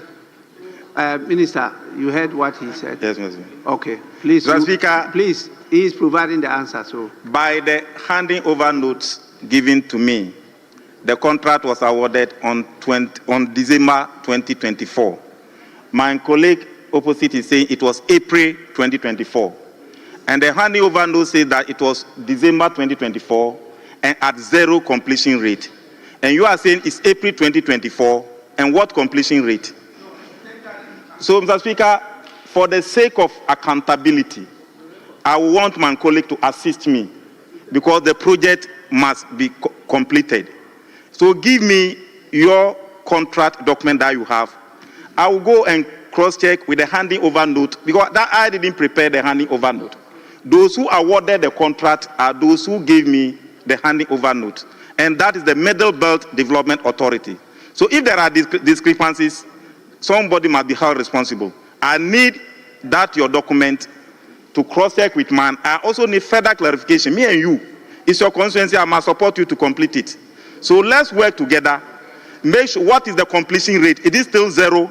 If it is 0, why will you award the contract in April, May, June, July, August, September, October, November, December? 0 completion rate. We need to do something about it. So I need your document for that. Yeah. Thank you, Mr. Speaker. yes, thank honorable you. member. So, Mr. Speaker, I'm ready to reconcile with the minister the document that I have, with me. In terms of the completion rate as well, I would need to have a discussion with you because as we speak, one of the 2 towns, which is Yauhimin Krom, I've seen a 3-unit classroom block done. The shell structure is completed at the same spot that was given to this contractor. So I would want to understand if it's a different contract that has been awarded to a new contractor or who has built this 3 unit, because you're telling me it's 0 completion rate. As we speak, there's a 3-unit classroom shell built there. So I think there's some reconciliation that we need to do on this. Thank you.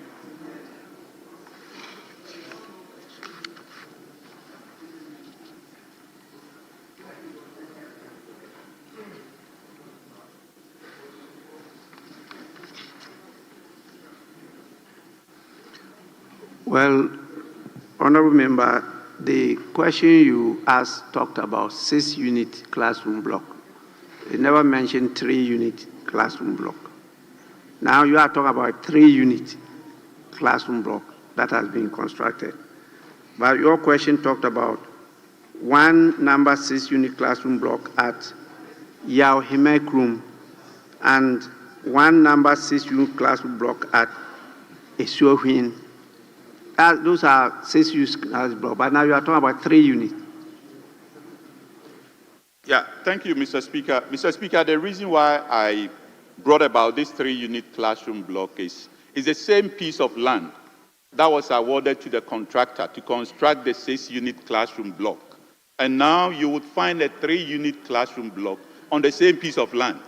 And you told the whole house that completion rate is 0. So I want to understand the 3-unit classroom block construction, where it's coming from then, if completion rate is 0. That is, Mr. Speaker, that is the question I want to ask the minister. Thank you. So please, meet the minister and you try to reconcile it. So far as the 6th unit is concerned, nothing has been started. But there is a 3 unit there. So you have to go and reconcile. So we move on to the next question. Question number 278. It stands in the name of the same Member of Parliament of Manso Nkwanta. Thank you, Mr. Speaker. Mr. Speaker, I rise again to ask the Minister for Local Government Chieftaincy and Religious Affairs of the status of the ongoing AstroTurf football pitch construction at Pechi number 1 in the Manso Nkwanta constituency. Thank you. Yes, Minister.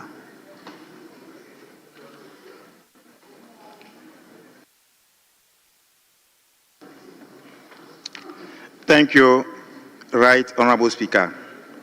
Mr. Speaker, similarly, the ongoing AstroTurf football pitch at Peking number 1 was being constructed by the Middle Belt Development Authority under the Infrastructure for Poverty Eradication Program in the Amansi West District prior to the change of government in January 2025. Mr. Speaker, my checks from the Amansi West District Assembly indicate that the AstroTurf football pitch was inherited by the District Assembly at 55% completion rate, but currently advanced to 85% pursuant to the provisions made in the 2025 DACF utilization guidelines for legacy project. It is expected that the Assembly will consider completion of the AstroTurf project in due course. Honorable Member, any supplementary? Thank you, Mr. Speaker. Honorable Minister, thank you for the update. I would want to have an idea the works that have been done by the contractor, of which IPCs have been raised, when he should expect some payments, because he's owed a lot and it's not enabling him to continue the project as he would wish. So if some responses from you. Thank you. Well, you want to talk about payment? Yes, Minister, if you want to. Mr. Speaker, as I said, the projects have been handed over to the district assemblies to take over. And progress has been moved from 55% to 85% by my checks from them. So if the honorable colleague is asking of the payment, IPC is pending, contracts and amount paid to them, I think I may have to revert back to the assembly for further clarification. Thank you. And you and me have to work together to make sure we bring finality to the issue. Yes, honorable member. Thank you, Mr. Speaker. And Minister, I thank you for your responses. I'm happy right from here we can reconcile some of these. My last supplementary question is, Mr. Minister, the stadium, AstroTurf is coming up well, though some payments owed and delaying. There is no stands around it.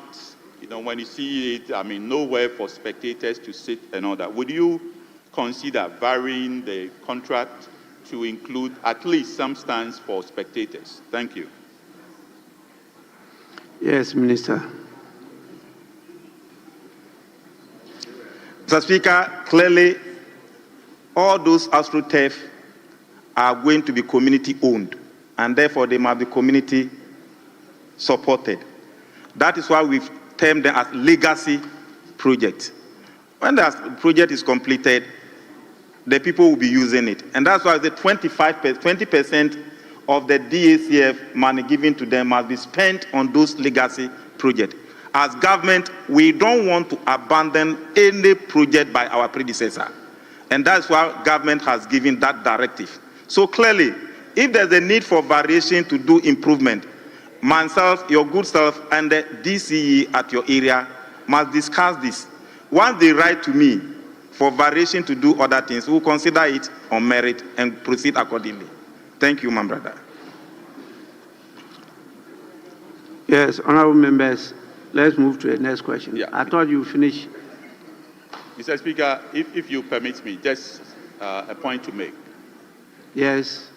Yes, Mr. Speaker, I want to thank the Minister once again. I believe my DCE is watching us here, and I believe he's going to take the instruction, as you said, he should be taking over more or less for us to look to completing this project. So I'll work with the DC and yourself. We'll see how we carry this project forward. I thank you. I thank you very much. Honorable members, we now move on to question number 309. Stands in the name of the honorable member for Kwadaso. The next three questions all stand in his name. Honorable member for Kwadaso, Professor Kingsley Nyako. Mr. Speaker, thanks for the opportunity. And I would like to ask the Minister for Local Government, Chieftaincy and Religious Affairs, the total number of staff that were in the employ of the development authorities and the number that have been absorbed into the district assemblies as indicated in the 2025 budget. Thank you. Yes, Minister.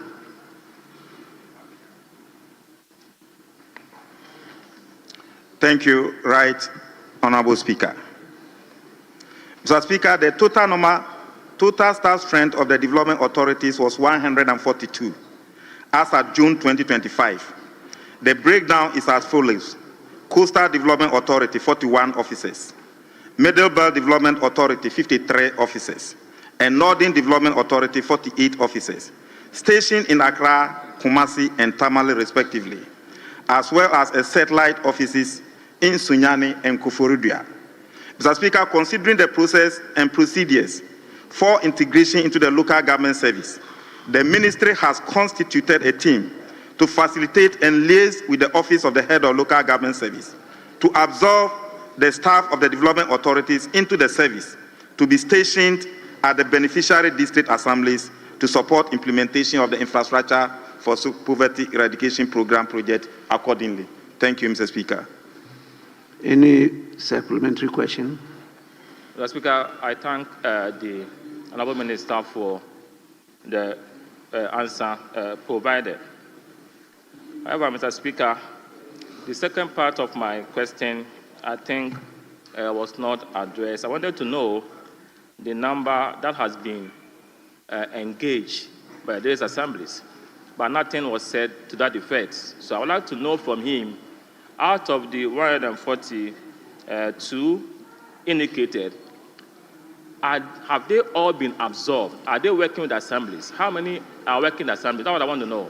Thank you, Mr. Speaker. Yes, Minister. Mr. Speaker, absorbing the staff of the Ministry of Special Development Initiatives or the development authorities is not into the local government service. It's not as simple as that. Mr. Speaker, I'm saying this because out of these 153, most of them already were in the local government service, where the salaries are low. They were sent on secondment to the development authorities and were given 3 times, 4 times those salaries. So if you are bringing them back to their former positions, Mr. Speaker, there are legal implications. And that is why a committee has been formed to make sure they go into the salary processes, to go into the absorption processes, to make sure that we are able to do the transition smoothly. Mr. Speaker, currently I've been asked questions under their jurisdiction. Assuming we have done the absorption, without taking cognizance of the inventory of all the projects, which are over 3,000 projects across the country, you will send them and some of the projects will be abandoned because there will be no records of them. So we are not just absorbing them, we are taking inventory of the project, making sure that Coastal Development Authority, they have about 2,000 projects uncompleted. Middle Belt, they have maybe about 1,500 projects uncompleted. Northern Development, they have so and so projects not completed. When you have the inventory, you have the staff, their conditions of service, because the conditions of service of the development authorities are higher than conditions of service of the local government. So you need a rep from Attorney General, a rep from Public Service Commission, a rep from the local government. It must be a coordinated effort. And when that is done, my good brother, Professor Kingsley Nyako, will appreciate it. Without doing that, even from General today, they are being paid because they are taking all those inventory and work is being going on. So it's not like we've abandoned them or we've sacked them. We've written to Attorney General to make sure that those acts that establish them are also repealed so that the acts will not be there. But as I speak to you, work is being done. So if you ask me how many of the 153 have been absorbed, my good professor, We have 37,000 staff in the local government service. We have only 153 in the development authorities. Their conditions of service were about 4 times, 5 times, even though they were sent on secondment to go and work there. Bringing them back is not as simple as that. So these are some of the challenges we are facing. Don't let us trivialize it, but careful strategic human resource management must go on, which we are embarking upon. Thank you, my good brother, for the opportunity. Mr. Speaker, with respect to my respected leader, Honorable Minister, he knows I admire him a lot. And Mr. Speaker, all that he said, the question was not answered. I just need an answer from you. Specific answer. How many have been absorbed? Or in other ways, the 142 we are talking about, where are they? Where are they? We want to know where they are at the moment. Thank you, Mr. Speaker.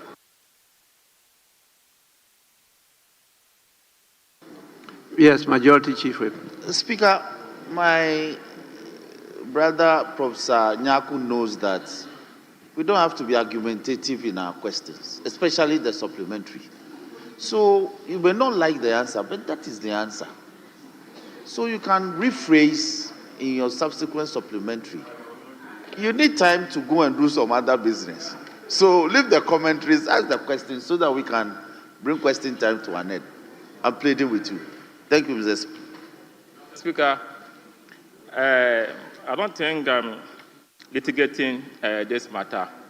And Mr. Speaker is very experienced, and he himself knows that the question is not answered. I wanted to find out how many, but of all that the Honorable Minister said, he couldn't tell us that 2 or 3 have been employed. So my understanding is that these persons are probably in their homes. So then, Mr. Speaker, you should let us know that these are the numbers, because since you assume office, about 8 or 9 months. So please, just let us know how many of them. This is a simple question. Harmless one. Thank you, Mr. Speaker.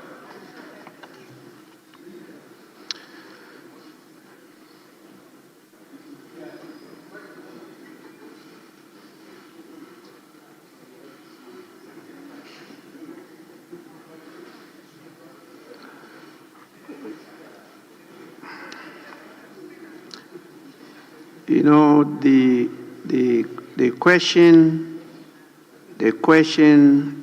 imputes. The question imputes something. Well, it says that to ask the Minister for Local Government, Chieftaincy and Religious Affairs, the total number of staff that were in the employ of the development authorities, and the number that have been absorbed into the district assemblies as indicated in the 2025 budget. So we're giving the number that were in the employ of the development authorities. And the answer shows that they are still where they are. That is the answer. They are still where they are. They are still being paid the conditions of service they were being paid, because to absorb, which meant that they will have to change their status, you have to do human resource management, which he referred to as a strategic human resource management. That is not yet done, and that is why you need the multi-sectoral sort of committee to handle that. So what I understood him to have said is that they are still where they are. Nothing has happened to them, and they are still receiving the same salaries. Only that the places they are, not all, because I know the Northern Development Authority still exists. And so they have not changed their positions, and that they are still receiving the same salary. That's what he said. Yes, Majority Leader.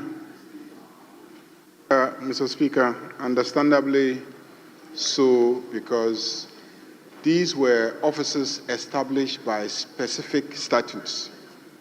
specific statutes establish those offices, and government announced a policy of abolishing those organizations. Bills have to be brought to this House to repeal them. And then when they are repealed, in the repealing legislation, the issue of how to transit the existing workforce will be catered for. So I can understand why the minister is only engaged in preparatory work towards a transition, but he can only transit them if this parliament passes the bills repealing them and then provide some guidance by legislation what to do with the existing workforce. Yes, yes, you want to ask a supplementary question? Yes, please. Mr. Speaker, so I want to find out from the minister, this staff or officers that is mentioned under the authorities, as at now, they are home and they are being paid for no work done. I just want an answer from the minister. Yes, Minister. Mr. Speaker, this answer like this, if they were not at office, like I wouldn't get this answer. They are still working. Even if a public officer is being audited, he must be paid. So we are taking inventory, and they are supporting us to do those inventory. If you want coastal development, they are where they are. You need them to bring information on this, information on that. We are doing proper internal auditing. All this, they are cooperating with us to be able to do it. Other than that, if you just go by executive fiat, by ministerial word of mouth, like we did to the road tools, there will be chaos. As a minister, I just don't want to come and say here that I just come and say that, oh, all of them, they say we are abolishing, so all of you go home. I can't sack them to go home. So clearly, they are receiving salaries. They are supporting us in the auditing and the inventory processes. And so they are working clearly. And I'm not a lawyer. I know constitutionally, you cannot vary the conditions of service of a public office to their disadvantage. And local government, they were paid 4,000, 2,000. Then when they made them President Special Development Authorities, it was multiplied by 3, by 4. Now they say, go back to the local government service. As a minister, can I reduce it back to the 4,000 they were taking? So there are strategic decisions to be taken, and you need to, all of us need to work together. It is not just enough to come and say, I'm a minister, A, B, C, D. So legal attorney general has a rep in the committee, and he is advising on how to take the legislative processes to repeal the act. All those, it is part of their terms of reference. And I've written to the majority that we will be bringing proposals for the House to legislate and repeal those laws. They are in the custody. Then for me, it's part of the agenda for Parliament for this meeting. So, honorable colleagues, Mr. Speaker, some serious work is taking place. And this may not be the first time that such transitioning is happening. I know we have seniors with those expertise who will support us to be able to do that. On that note, I thank you, Mr. Speaker, for the opportunity.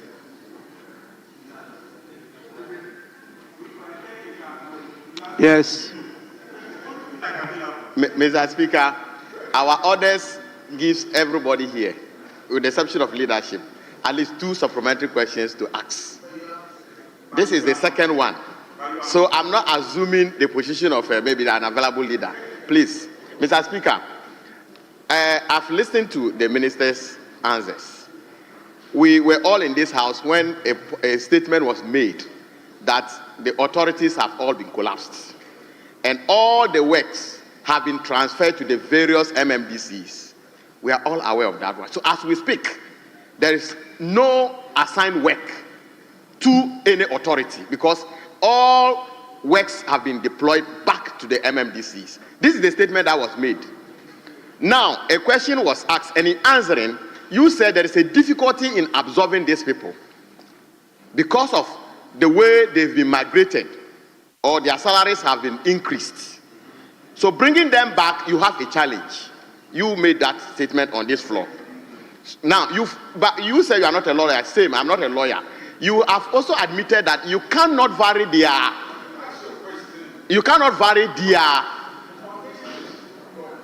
Oh, leader, just allow me. You cannot vary their benefits to their disadvantage. Now, the question is, if you know you cannot vary their salaries to their disadvantage, then what is the difficulty in absorbing them into the system?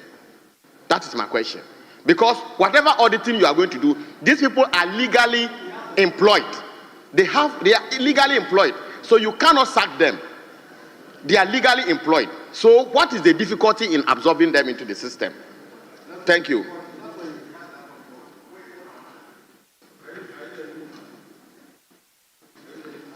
Yes, Majority Chief Whip. Speaker, please. It's inaccurate for the Honorable Nyindam, the member for Kwandai, to say categorically that a statement was made on this floor that the coastal and the middle development authorities have been collapsed and the workforce have been. No, leader said there was a policy decision that the two authorities, in fact, the intention is that they will keep the Northern Development Authority, but the middle and the coastal will be collapsed. But you know that this House must be engaged to enact another law to repeal the two existing legislations. No, so it is the processes that have been explained to you. But so you cannot categorically say that those two authorities have been collapsed and their workforce hived off to another agency and you don't know what is happening. The minister is trying to explain that it's a transitional process. Audit is happening. Project sites are being determined. So please, let's set the record straight on this matter. By all means, ask your question, but let it reflect the actual fact. Yes, Minister. Mr. Speaker, because of the transition, what the standing in leader fails to recognize was that he was part of this House, which went ahead to enact and pass the budget for 2025, including the salaries of those staff. And because of that, it is being utilized to pay them.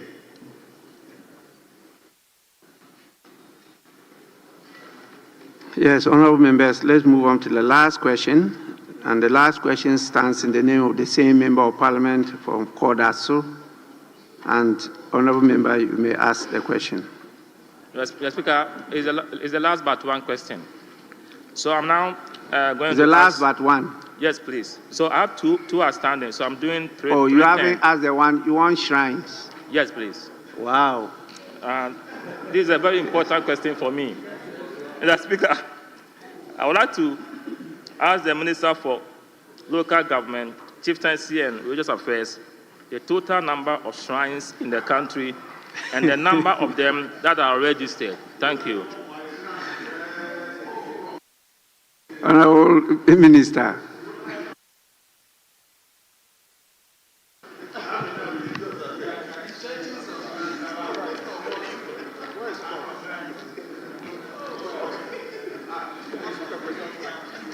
Mr. Speaker, thank you very much. My deeper life Christian brother is asking me for me and him to count the shrines. The Ministry of Local Government, Chieftaincy and Religious Affairs currently has no concrete records on the total number of shrines in the country. We will consider liaising with traditional authorities, including Honorable Professor Kingsley Nyaku, to take stock of all shrines in the country in the very near future. Thank you. Mr. Speaker. Honorable member, please, can you assist us with the definition of a shrine? Because I find it difficult to understand what a shrine means. Shrine. Mr. Speaker, I asked three separate questions. One of them was to find out about the number of shrines, the number of churches, and the number of mosques in the country for a purpose. All these three questions were admitted. I'm surprised that only the one on shrines was programmed. Because my understanding is that, the Speaker, my understanding is that we need to have data. We need to have data. The Speaker, I'll come there. The Speaker, I was just laying a foundation before I respond to your question. Because we have traditional authorities in this country, traditional religion. And for me, that is where they worship their deities. And it is incumbent on state institutions to ensure that we know the numbers of shrines, of churches, and also of mosques for policy decisions and directions. So I ask this question purposefully because if you live in a society without knowing the numbers of these institutions, then it means that you are making a mistake. That is the epicenter of my question. So I wanted to ask from the minister the number of shrines, and his response to my question was that they don't have data. My follow-up question is going to ask him what he is going to do to ensure that we have data on the number of shrines in this country. That's it. That is the reason why I'm asking this question, Mr. Speaker. Honorable Professor, you realize that I said you were left with the last question. And when you said you wanted, it's left last but one, I said, oh, you want to ask the question on shrines? And you said yes. Well, I realized that you were going to unknown waters. And it's very dangerous to swim in unknown waters.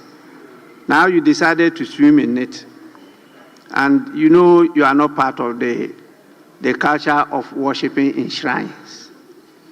A shrine is variously described. You are talking about stools, there are families, there are individuals, there are this. So we talk about number of shrines in the country. It's an impossibility. So I thought that you have realized that maybe the one that printed the question was trying to trick you, because you said the others that you asked for, they didn't include that, but they just limited it to only the shrines. They didn't talk about the mosque, they didn't talk about the church, but they left only shrines. Now, it will be very difficult for a minister to know the number of shrines in the country. Yes, Majority Leader.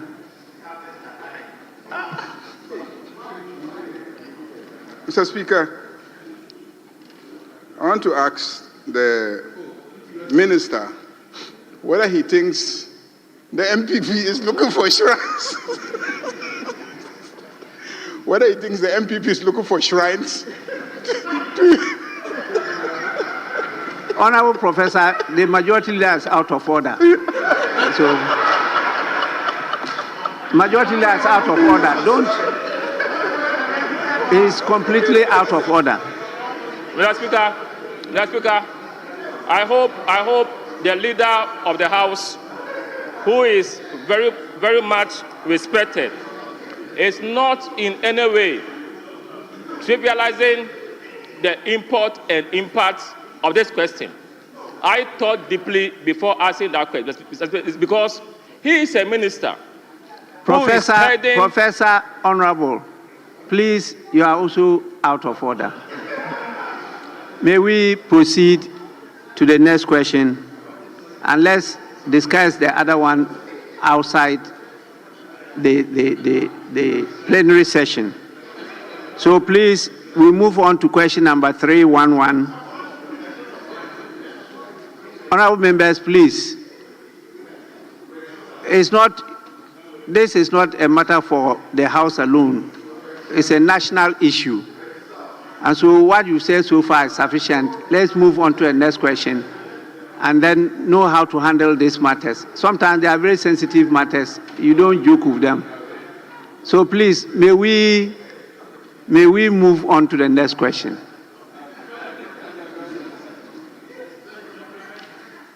If you don't want guidance, I'll allow you, because I don't want to gag any member.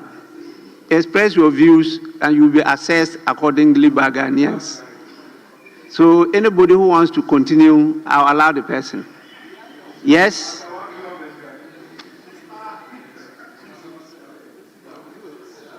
Thank you, Mr. Speaker. I would like to ask the Minister, is there any legal protection for victims of shrine? Because I know per the Constitution, Article 21(1)(c) allows for freedom of religion and practice. Allows for freedom of religion and practice. So I'd like to know whether there's any legal protection for victims of traditional shrines. Because you know about double money, put money in the pocket, and all sort of things that is going on. So I want to know from the Honorable Minister if there's any legal protection for such victims. I thought I have drawn the attention of the House that it's a good guide for me that we are entering into unknown waters. And it's not advisable to be swimming into unknown waters. So let's leave it there. There's still a lot of work to be done in that area so that you have some clarity as to how to phrase your questions. This one you have phrased, if I allow, the conversation, it can raise a lot of issues that may touch other people, our own people, who are not part of this discussion. So please, let's leave it as it is, and then move on to the last question. So, Honourable Member, you may ask your last question. Mr. Speaker, I would like to ask the Minister for Local Government, Chieftaincy and Religious Affairs the measures the ministry has implemented to promote and deepen religious tolerance and inclusivity in the country. Thank you. Yes, Minister.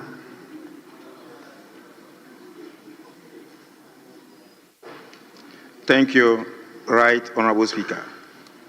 Mr. Speaker, following the realignment of the ministry to include the erstwhile Ministry of Chieftaincy and Religious Affairs in January 2025, and upon my assumption of office, we have embarked on a series of reforms and roll out to strategic activities aimed at strengthening and deepening religious cohesion, tolerance, and inclusivity in the country. Among these are: 1, engagement with the leadership of the religious bodies and groups; 2, participating in their anniversaries and meetings to address issues of unity and to encourage coexistence; 3, introduction of the National Prayer and Thanksgiving Day to foster religious tolerance; 4, constituted the Ministerial Advisory Board of the Ministry with membership from the leadership of the different faiths; 5, regional engagement to address succession issues and other leadership altercations, and paying courtesy calls periodically to various religious leaders to dialogue on issues of tolerance. Mr. Speaker, the draft policy on religion has also been revised to include activities on tolerance and inclusivity. Additionally, inter- and intra-faith conflicts have been addressed at the ministerial level, and where the need arises, refer to the appropriate religious body for redress. Thank you, Mr. Speaker, for the opportunity. Yes, Honourable Member, any supplementary? Mr. Speaker, the Minister in his response did indicate that they are in the process of working on the draft policy on religion, a revised policy on religion at the drafting stage. I'd like to find out from him, when is it going to be finalized? Thank you. Yes, Minister. Mr. Speaker, I will be meeting the committee on the 6th of November. So because of that, I'm unable to give the timelines. But when I meet them on the 6th of September, and after briefing me, I will be well positioned to give the accurate timelines to the House in order for me not to mislead this August House. Thank you, Mr. Speaker. Yes, Honourable Member. Speaker, my last supplementary question on this question is looking at the measures taken so far. I've seen some progress being made, but what I want to find out from the Honourable Minister is if it's appropriate for the ministry to consider also engaging not only the religious actors, but outside the religious bracket. For example, the academia, CSOs. How do we engage them for them to champion the acceptance and promotion of religious tolerance and inclusivity? Because if you leave it for only those within the religious space, they might not do much. So I don't know your take on this. Thank you, Mr. Speaker. Yes, Minister. Mr. Speaker, it's a good advice, well taken. And Professor Kingsley is a very good friend. That has been very helpful to the ministry. So it is well taken. And thank you for your advice. It's also important for me to add that even in this House, we have freedom of religious beliefs and practice. And we have been holding meetings, and we are being led by the African Center for Parliamentary Affairs, ACEPA. And so we've even got a regional organization, and we've been holding workshops and conferences on it. And Ghana is seen as a lead in this matter. In fact, there's some funding support, and some members of parliament here have been attending those workshops in other countries because they are learning from the shining example of this country where we've been able to live together in peace and stability in spite of the numerous religious beliefs in the country. So those of you who want to join that group, you are at liberty to do so. There's funding for it, and we've held a number of workshops here in Ghana, and we received members of parliament from sister African countries to deliberate on this topic you are talking about. And that is why I was drawing your attention to the issue of shrine, because it is something that is being discussed, and we know how sensitive that thing is. And so much work has to be done, as you said, research and all those things. So civil society organizations are involved, think tanks are involved, and we are working together on this matter. I thank you for your understanding. But you want more supplementary questions? Okay. Thank you very much, Mr. Speaker. Mr. Speaker, I have a supplementary question on the religious tolerance and inclusivity. Mr. Speaker, the President appointed a minister responsible for not a minister for prophecy, a presidential staffer responsible for prophecies, Elvis Afri Ankra. And this... I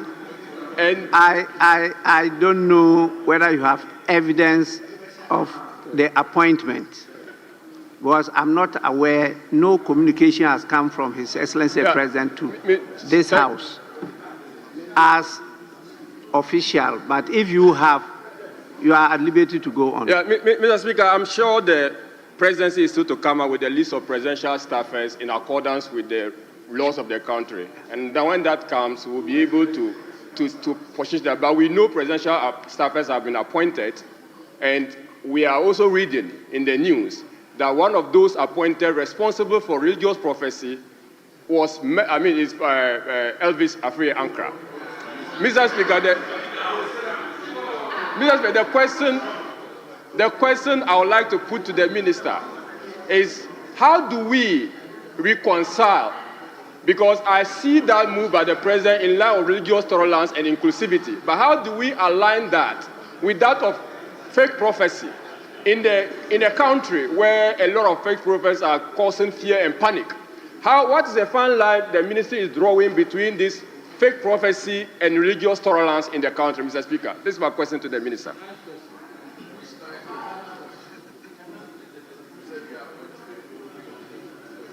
Majority Leader. Mr. Speaker, you try to assist the honorable member for Wale Wale to reframe his question, but he persisted in misrepresenting that the president appointed a presidential staffer for religious prophecies. That clearly is not true. There is a staffer assigned with responsibility for diaspora relations and religious affairs. But there's no staffer responsible for prophecies. So I think that you should retract that and continue with your question. I think this is very important.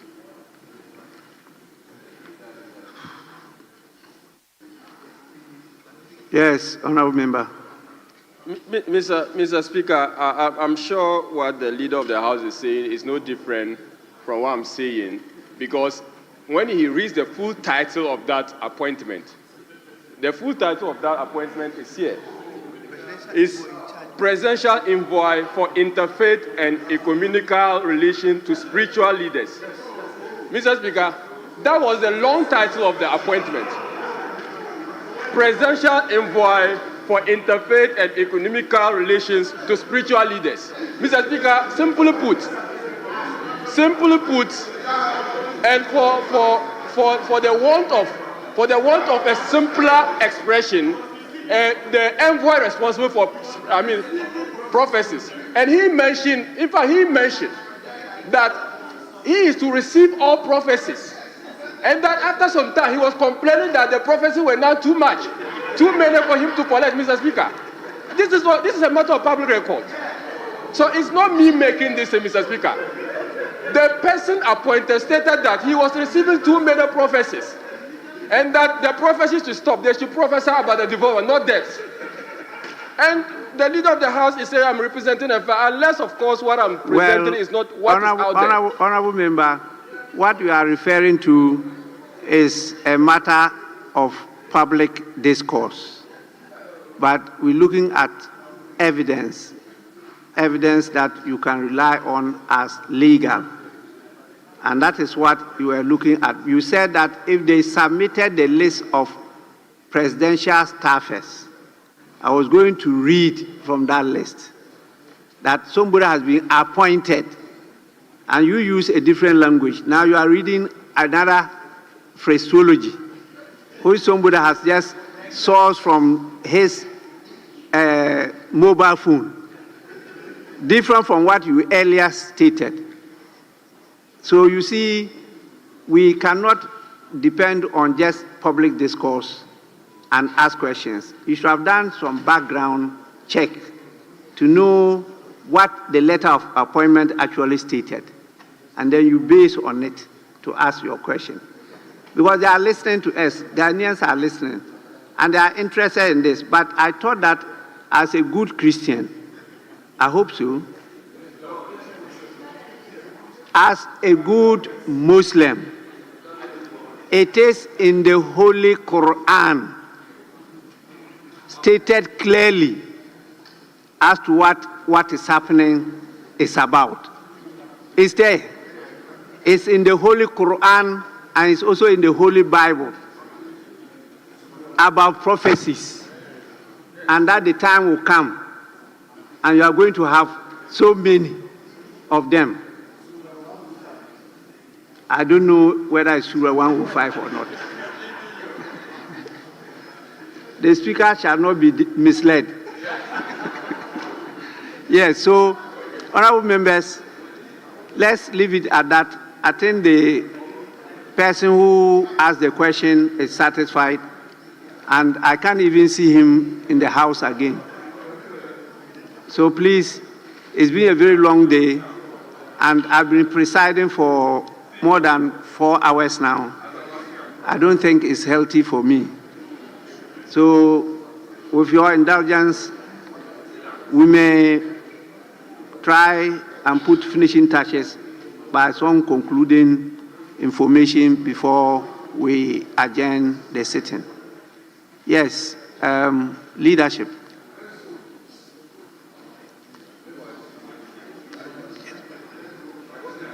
I will, on your behalf, thank the Minister for Local Government, Chieftaincy and Religious Affairs for attending upon the House and answering satisfactorily the questions that have been raised by members. We thank you for coming. Yes, senior member of Parliament. Thank you very much, Mr. Speaker. Mr. Speaker, thank you for the indulgence. I rise to make an observation regarding how we conduct ourselves when Mr. Speaker is addressing the House. Mr. Speaker, during this question time today, Honorable Nyindam, the MP for Pandai, while asking a question, you tried to guide him. And in the process, the honorable member kept standing while you were speaking or addressing the House. The same was also exhibited by the honorable member for Manso Nkwanta, Honorable Tinubu Akubia. And I thought that this matter must be made clear so that we're all obliged. Accordingly, Mr. Speaker, I refer to Order 1262, which reads as follows. Whenever the Speaker addresses the House, any member standing shall immediately resume the member's seat, and the Speaker shall be heard in silence. Mr. Speaker, this is the observation I've made, and I thought that I should make it clear in order that we don't abuse the orders. I thank you very much for your indulgence. Yes, thank you so much. That is the longest serving member of Parliament in Ghana. Yes. So, honorable members, on this matter, we have always provided annually the opportunity for caucuses to hold workshops. I expect leaders to lead their members to go into the details of these standing orders, particularly the ethics, the etiquette, the language, which we refer to as parliamentary language. But it looks like that is not being done. The basics that we take you through during orientation is not sufficient to mold you into a professional career member of Parliament. And so it's been difficult, but the speakers are hesitant to try to exercise some powers because we need to work to build consensus. So that's why we don't go hard on you. But it's important that you take time off to go through these things because you'll be going to other countries to participate in conferences and other things, and they observe you a lot as you get up to put across your points of view on the matters that are being discussed. And the body language, the words you use, and how you dress, all those things count in making you an honorable member of parliament. So it's an important issue he has raised. There are more I've observed. When the speaker, for example, is addressing the House, no member of parliament is expected to get up and walk out of the plenary session. But that has been the common thing here. And particularly when members are engaged in conversations and the speaker is drawing their attention, and it's like it's nobody's business. It doesn't work properly, because even though we are trying to get our system here to go according to the rules and guidelines for airing the proceedings of the House, we've not yet got it right. And so members should be very careful, because all this are used to assess you for the next elections. It's not just what you come to tell them. The members watching, and particularly now that we have our own dedicated channel, TV station, it's important for you to change. And please, nobody comes into Parliament just to stay for only 4 years. Unless those who come and get so disappointed, they want to go back. Because some may think that here is better. When they come in, they realize that what they've been reading in the papers is not what actually takes place here. And so they get disappointed and they decide voluntarily not to contest again. And that has added to the high attrition rate of members in the House. So it's a very important point, very cogent one. I thank you so much for drawing the attention of the House. And members, without much ado, Deputy Whip. Sorry, you were Deputy Whip before. Mr. Speaker, once a leader, always a leader. I understand now. Thank you very much. I just want to, because my name was mentioned, I'm grateful you gave me the opportunity to have a word. I think that obviously I will not debate my uncle, who happens to be one of the longest serving members of Parliament, who is preparing to exit this House very soon. I've taken his counsel, and Mr. Speaker, I've taken cue of whatever he said, and I ideally want to thank him for that observation. Just like you have rightly said, these are things that we all have to take note. But Mr. Speaker, I thought your intervention was going to be short, so I stood up. But when I realized that it was going to take some time, I took my seat, because once a deputy whip, I duly know some of these rules, and I would definitely be the last person to violate them. But just like he said, I agree with him, and I don't think such will repeat from my side. And it's a good advice to all of us. Mr. Speaker, I'm very, very grateful for the opportunity. I'm not sure the honourable member is preparing to exit, because the longest serving member of Parliament in the world is Sir Winston Churchill, and he was in Parliament for over 50 years. So he is just starting. He's now getting to 30, about 29. And then you end up at 32. No, it's still too young. We expect him to go more.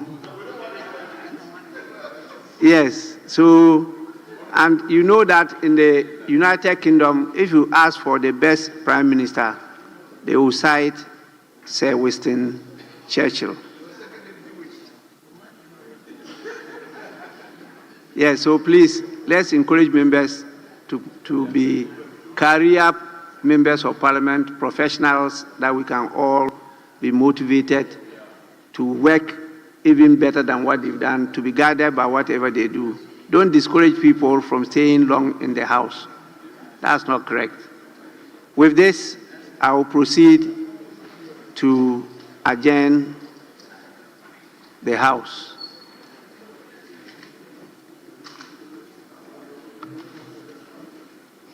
Mr. Speaker, we're wondering if, because tomorrow is Friday, whether we want to sit earlier in the day or we should maintain our 2 p.m. Sitting time. Fridays, members may want to start traveling early enough. And so if we could sit in the early part of the day, and Mr. Speaker, your 2 deputies are not immediately available. So, yes, honorable members, just raising the issue of when to commence sitting tomorrow. Because tomorrow is Friday, do we start early, 10 in the forenoon or 2 in the afternoon? Yes, please. Right, Honorable Speaker. I wouldn't have opposed the submission by the leader of government business, save that I think you have a program at 10 o'clock. I don't know if, and I'm sure that perhaps we considered the time that you were going to start, we are going to start tomorrow at 2, and that was the reason why we put the program at 10. But that's subject to your further directions. I'm sure we are minded to start at 10. Yes.